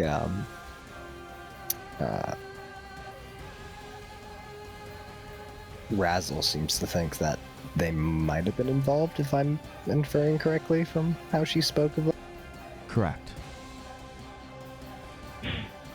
Also, I do just want to point out, this is a absolutely useless revelation right now, but could be important down the line, that if the Nagpa were hunting around in that tomb library place for knowledge, that means that place was from a fallen civilization. Yeah, it was the Dynath, like the old dwarf area, right? I think you looked at dwarf just because that guy was a dwarf. But there was some information that's been stored there. The curator has been... So the takeaway from that was he was collecting a bunch of knowledge to try to safeguard it, but he can't exactly safeguard everything because some things are out of his purvey because different civilizations may have come, may have gone. Which is why some areas were full of books. Others were picked clean. Huh. So essentially, you guys are in the third age. You're dealing with fallout from the first age. How many countless civilizations, be it big, gigantic, Roman-esque empire all the way down to a small pocket, centralized area. We brought this up earlier. Atlantis, El Dorado. There may have been some of those civilizations long past. Little forest tribes and stuff. Mm-hmm. So we're under the impression that the heads of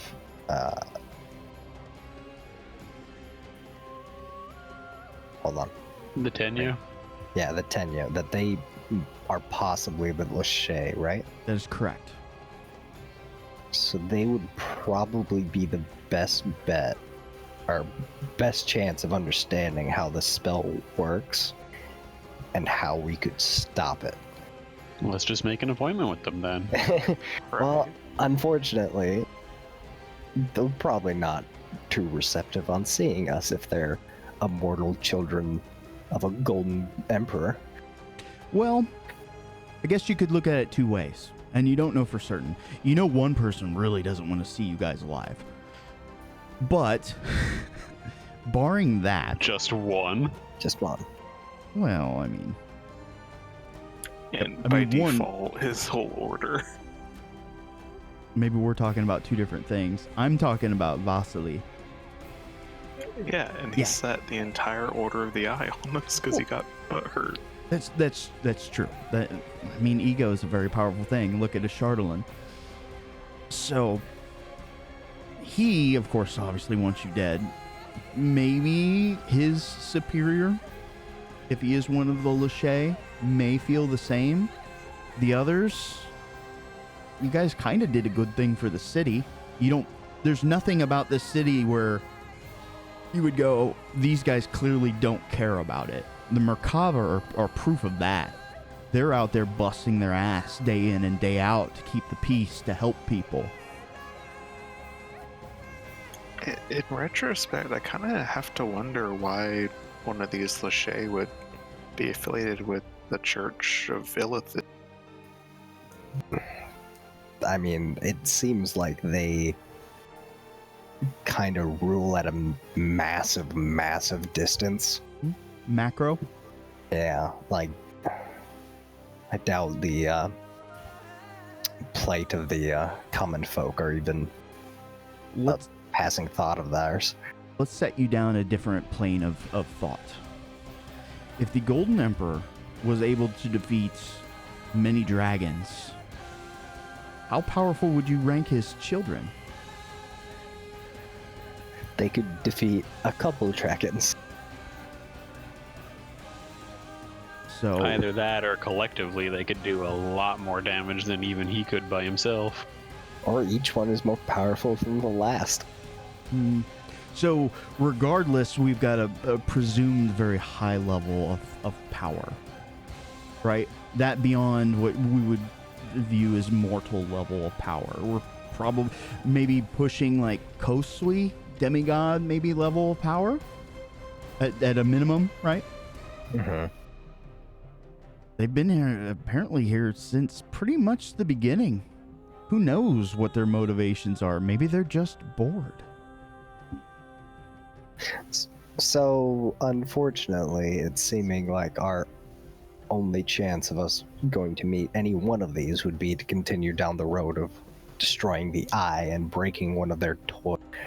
However, that will bring a righteous fury that we have probably not been prepared for. Well, I do present to you that thing that I've been trying on again, off again to accomplish for a while now of impersonating, and I'm going to forget his name now because it's been a minute. The Primor? The one who... Yeah, the Primor. Because that would be an in with the one who's in charge of the Merkava. It's interesting. And you just had a odd coincidental meeting with Dad, who could potentially set that up. He did say that he had thought about it, but it was a crazy plan. That was before he saw you eye to eye. I wonder what he's gonna do. Well, I think that all depends on how they view their toy. If the it seems like the whole of the organization still functions, so I imagine a head can just be replaced easily. Well, let's hold on here a bit, because I thought our stated purpose was kind of to do a bit of a organizational change with the city. Aren't the Tenyo kind of our bad guys? They... It depends on how involved they actually are with all of this. It could just be the mortals in charge that are concerned about killing each other for power. Moral dilemma. Yeah. I know that they very well could just be like unengaged type of thing. I just don't know. Like, in character, my thought would be why they would associate at all with like the organizations under them, because the church is very unbecoming of a demigod, and so is the Order of the Eye, to be honest. Like, what are they gaining from those affiliations? Maybe they're so far removed they don't know what their underlings are doing. Yeah. That, or it could be, to draw on pop culture again, kind of like the Matrix, and it's all just stuff to keep the idiots busy. It just seems like poor fiefdoms for the sons of the Emperor. I mean, they're probably so far removed from it would be. I think we're assuming that they think like, but they probably honestly don't care too much. There's probably some sort of like whole situation with Papa that they're working on. Maybe Papa went out for a pack of smokes and never came back. Oh, too Brooding real. children. They have just as much family issues as we do. It's a bonding moment. Let's make it happen. Yes. D&D, a family game. So I think our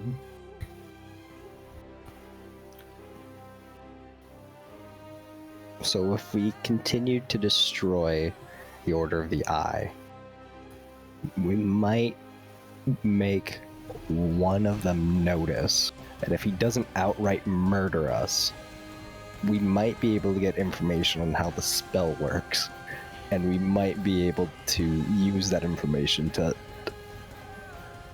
maybe pump the brakes on our feathered friend's plan. There's a lot of big ifs there, though. Here's another if for that too, though.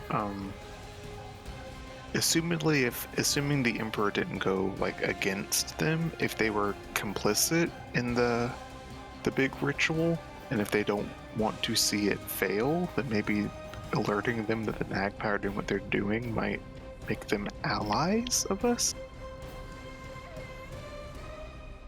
That's a bold gambit. I mean, we also don't know for sure that the future is written in stone, but we were kind of shown a vision of the future where the Golden Emperor was killed and everything turned to shit, so...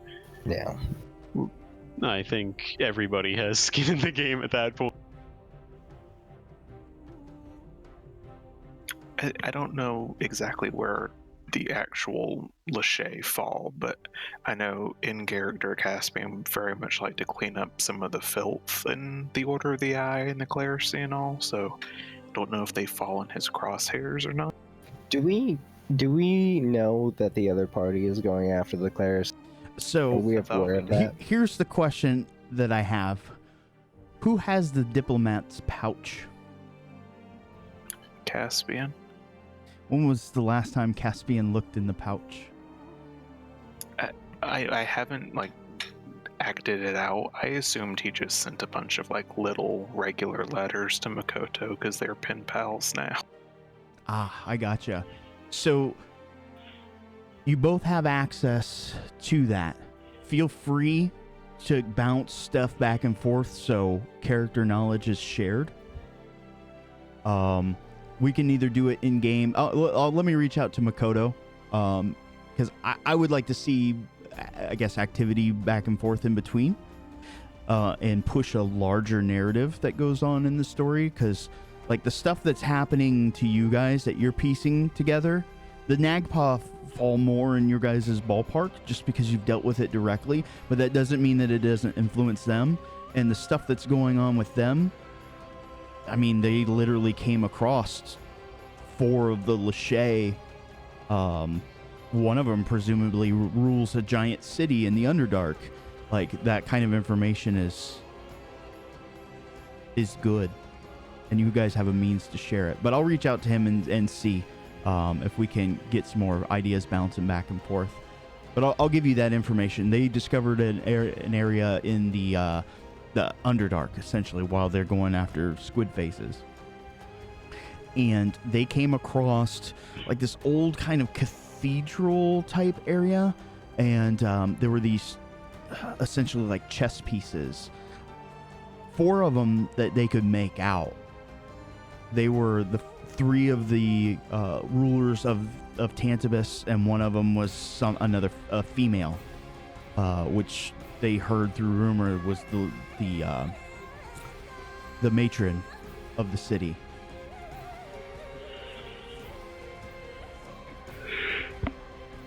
Yeah, I hadn't written anything out or spoken about it, but like I said, I just assumed that there was like gentle conversation going on, if that makes sense. Okay, fair enough.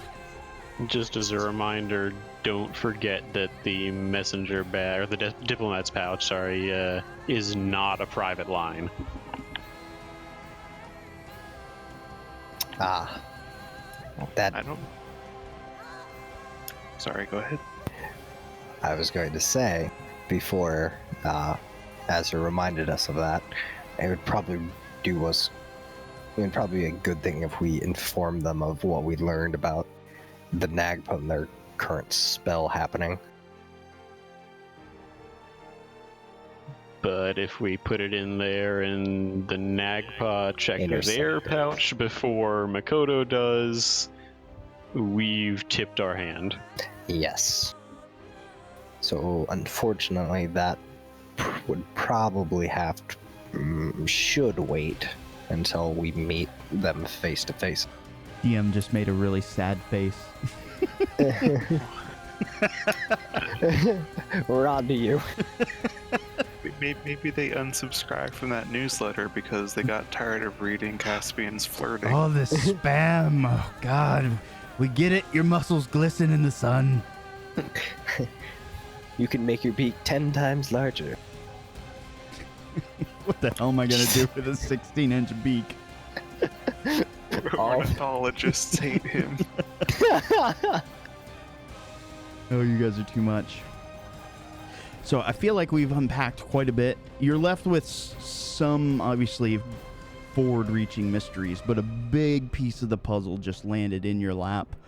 The Nagpa are definitely bad news. I see a couple courses of actions that you guys have already discussed. You can continue on the path cleaning up and stuff. You can try to parlay directly with the Tenyo. You could go meet with Auntie, let her know what's going on. There was a 4th. Would the only people that would be able to contact the Tenyo directly, wouldn't those be the heads of the respective organizations? Typically, yes, but you guys are crafty. I would also like to remind you guys that we do technically have, assuming they haven't turned it off, a portal to the swamp. That's right. It's true. But if they have the 6v6 PvP server? Just saying, I mean, how much would it take to light the entire swamp on fire? Oh my. I can find out. Not much. I imagine there's some flammable gas bubbling up from that point. I guess, but it's all full of water. You underestimate my You powers. underestimate me. We have the high ground. You underestimate the power of methane. Oh, but no, I think that's all things to consider, and I think we could definitely do I do at least want to talk to the Raven Queen, whatever we decide to do going forward, because I think getting her involved would be only fun. Inform her of what spell is about to affect her, and maybe she can set some sort of wards to buy us time. I think my personal. Sorry, go ahead. You finish. My personal opinion is that we'd probably be more likely to meet the Tenyo if we start breaking stuff. And by that, I mean continue our attempt to demolish the Order of the Eye. Make them focus on you. Yeah. Obviously, yes, we want to stop the world-ending god sacrificing thing, but again, Caspian still would be pretty committed to cleaning up the city. That was his big motivation. Well, you do know one thing. The Nagpa have been patient a long, long time. You imagine the plan is just now starting to unfurl? With any luck, if it's on your side, it may be quite some time until they're able to accomplish everything that they need to do. And given that I'm still very convinced that their foot claw prints are very much involved in some of the muck in this city, cleaning it up should hurt them at least a little bit. Some other plans. Sound? Deprive them of pawns here, contacts there. So. That's not what DMs speak. That is the opposite of what I meant. You put the other group on a timetable. Yeah, but that was on purpose, and they knew it. I mean, I literally, when that thing came out, I'm like, oh, look at this. There's an eclipse here. Oops. I mean, all the hints were pretty good. They knew that they were under a time crunch. That was something that I had discussed with them as well. You guys, no, I don't. You guys are playing it off well. You know that there is pressure. There's that constant pressure. But again, the Nagpa have always traditionally been incredibly patient, and their plan is now starting. God knows how long it's going to take them to see it. Now, realistically, it could be tomorrow, but we all know this is a D&D game. That's no fun for nobody. So, yeah. Metagame pigeon. So what we need to do is we need to plan carefully to do as much damage to the Nagpa as possible while gaining as much knowledge and allies as we possibly can. Well, pushing away a dragon's brought some weight to your situation, some bulk. Yeah, and demolishing a secret organization of thieves and crazy cat people. Well, also. Well, and not just getting rid of the bad, but putting in new people that assumedly will be on our side, a la Perfide. Mm-hmm. Well, I don't know about on our side, but at least trustable. Yeah. OS one anyway. Yeah. A boon from a pasha is a very powerful thing. Someone a little more agreeable, but yeah. Let's also point out though that maybe the Lachey could help us figure out more about the spell or something, assuming they're not terribly evil, but we have no idea how to actually free any of the gods or goddesses. I don't know who would know that. Yeah. Well, hopefully, if they were part of on the small chance that they Razzle's Razzle's belief is correct that they were involved with the spell, they may have some knowledge of it, and that knowledge could help us, if not slow the spell down, maybe give us a way to, break part of it to free the gods or something. We won't know until we talk to them. Well, I was going to save this for in-character discussion, but this seems like a really appropriate time to bring it up. We can do this like I have in-game, out-game sort of thing. So feel free to do it in character if you want. All right. Vic will at some point bring up. Well, I know this sounds like an incredibly stupid idea, and it's only the formation of one. It's not very whole yet. But what if we didn't stop the Nagpa from using this ritual of theirs, but instead used them? We know of a certain god that we would like to see defeated. What if we were able to corrupt their ritual and change the target? What god? That's a spicy god? meatball. What god do we hate? I'm confused. Yeah. Maldark. Oh, Maldark. Oh, is he a god? I thought he Demi? completed the ritual. I mean, that's up for your guys' interpretation. I mean, Also, he's straight up lich. Yeah, Also, I thought he was He's a definitely a lich. But I Do we thought have- he also finished the ritual. I could be wrong. Do we have beef with Maldark? Well, he's certainly not good, No, I'm and he is on the Valoris plane, so probably a lot more deadly than most other evil gods. I just, unless I'm grossly underestimating him, I don't think he's like on the scale of like cosmic sealing away. I also, unless I'm forgetting something that we might have done, which is there's a good possibility of that. I don't really see him as a, big enough like source of our focus. Right now, he doesn't He's- seem to have you much on his radar.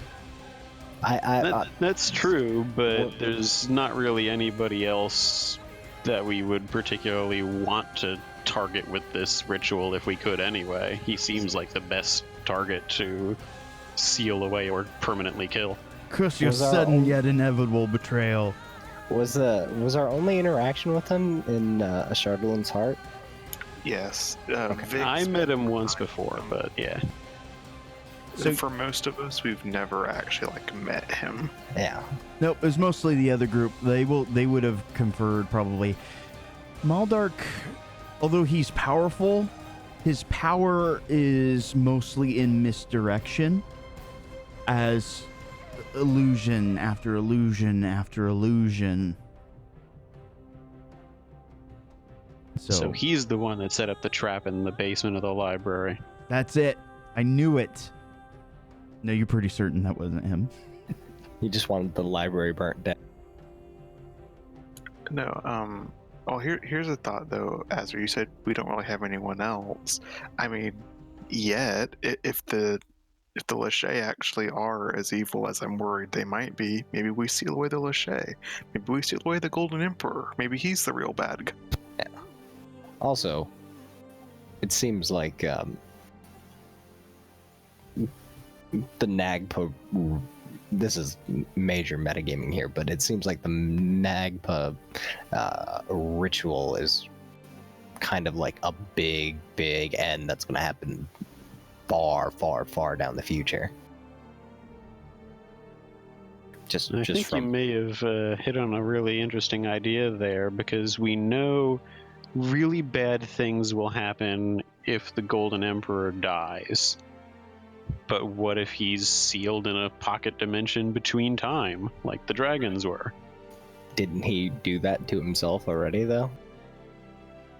We're not sure what part of or like exactly what that was referring to. Something that he was scared of.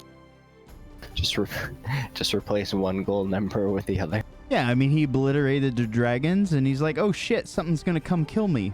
I'm scared. Oh my. That smells. You smell that?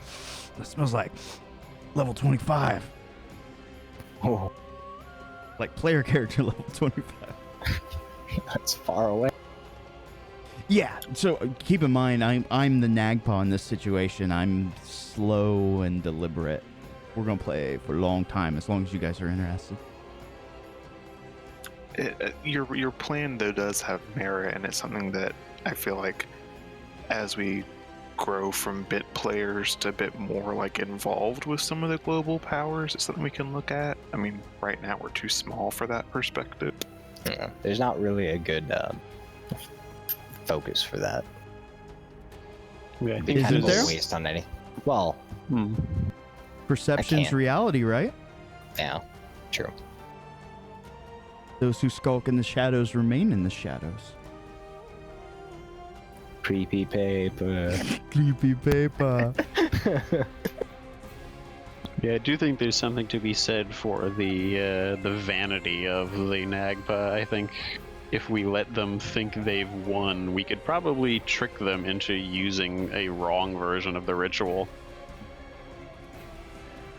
And again, yeah, metagaming, but knowing Atherin, all of these people are all completely evil and they're gonna fuck with us. Oh, So. come now.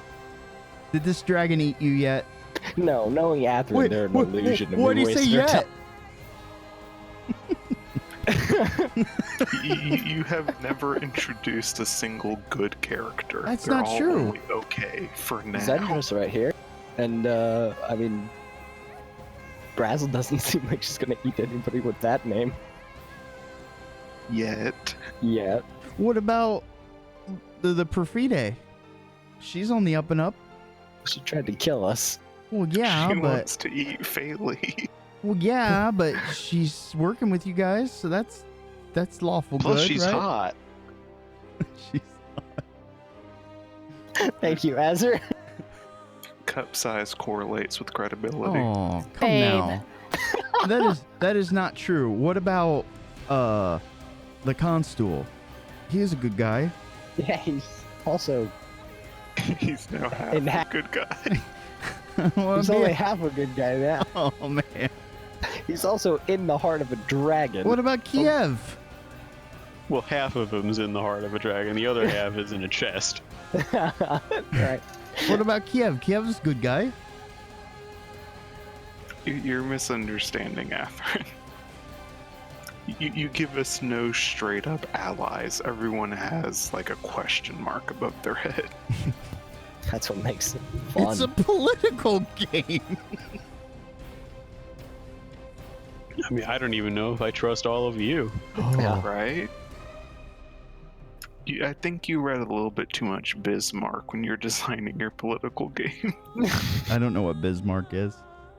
Realpolitik. I don't understand the reference. German Chancellor of the Second Reich. Oh. That I have no idea. But I will trust All you. I know is Faylee seems a little too innocent. She has secret brain cells. She's not using it. She's saving them for later to double cross you all. Oh my goodness. The Kakaku. It's real. Her and her are like 11 brain cells. Bailey's probably. Can you guys stop talking? We need to go smash something. We're trying to decide how best to smash things so we can get the most smash for our buck. Well, let's put it up to a vote here. So, of the options that have been discussed, continue on with the goal of the Order of the Eye. You can switch gears and make a focus of becoming, I don't know, frenzies with the Tenyo. And then I think the talking to Auntie can be done in both. Well, is anyone opposed to talking to the Raven Queen? I don't see. Yeah, there's no real downside to it. No. It probably gets favor with a god. She could kill us all. I mean, there always is a downside. I mean, Yeah, I mean, there is the distinct possibility that she says, "You think I didn't already know that?" and then just like blows us all out of her realm with a fucking level 9 spell. Yeah, she's got that rope just hanging there. Kronk, pull the lever.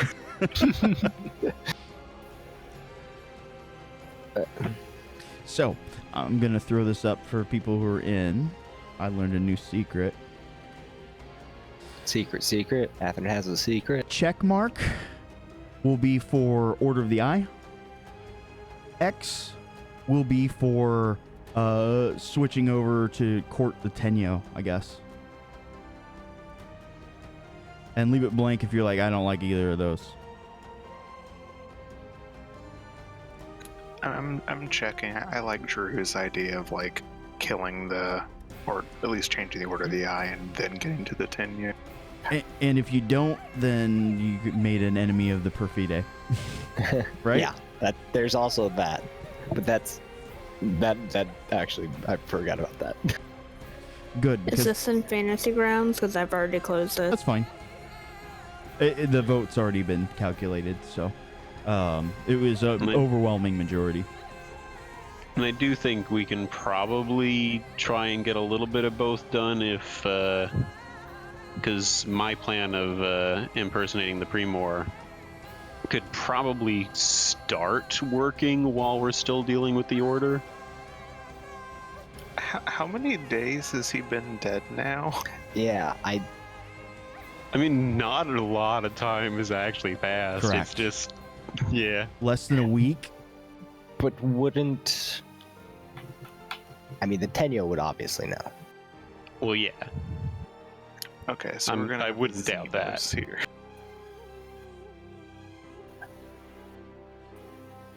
So running on the assumption they are about as far removed from the actual governing of Tantibus, and only have a slight eye on the man that they put in charge, would that be enough to pique their interest to look into it? Would that be enough? I mean, if you had said, all right, I'm going to place you in charge of this organization, and you just let me know if anything goes tits up, and that person died, and then a week later somebody was running around pretending to be them, I feel like you'd want to at least meet them. Yeah, the old Bosch von Ronsenberg. Or you just smite them. Yeah. Just have assassins sent to silence them, or the organization itself would try and silence you. All right, so we know our course of action. Next session, I promise we will be rolling lots and lots of dice. So what is your guys' plan? Is it to go straight to the heart of the matter, to Bertram? I've still got a little bit more left in this session that will clear up another thing, but Bertram, or do you guys want to go after the mysterious member of the Power Rangers? So we got the ring from Stitsko's body. Kiev, I believe he is attempting to get us at least information on how to get the potion for that's we're gonna deal with that the last 5 minutes or so. Okay. So it would if we can deliver both of those to the Perfide, she mentioned that she would assist us in helping with, I believe, Bertram. Mm-hmm. So that would probably be the next step then. Okay. Well, we do need to talk to the professor, I think, before anything else. Agreed. Oh, yeah. Sorry, I'm skipping a step there. Get him in on the revised plan of freeing himself and making sure he's okay with letting Perfide have his ring and stuff like that. Also, wouldn't just be a bad idea in general to get another opinion on her, whether or not she can be trusted as somebody who's worked with her. I think a glowing review from Kiev is 3 stars from the professor. Okay. Sounds like a plan forward. I will have that ready. Now, as you guys are discussing, you guys have burned many candle marks discussing, figuring out what is going on, when all of a sudden somebody pops into the room. You can see him kind of holding his chest as he kind of collapses down on his buttocks. That was a terrible idea, Zendra. Zendra's like, it's good to see you too, Kiev. Oh, hello, as he addresses the rest of the room. And just in time. I think I got enough. And he reaches into his coat pocket, and you can hear some clanking of bottles. I think this is what you ordered. I do believe that is indeed. Thank you much, my friend. Yes, and he kind of hands over the bottle to Voldurin as he kind of collapses back on his back. Can I not do that again? Vic just very sarcastically says, well, you just missed my father. He's... What? And Razzle walks over to Voldurin. Is he going to be okay? Yes, he's made of sturdier stuff than most, and I'm surprised myself that he's up and running around with those wounds. Oh, thank goodness. He looks terrible. What's in that bottle? No! I had the perfect thing to say, too.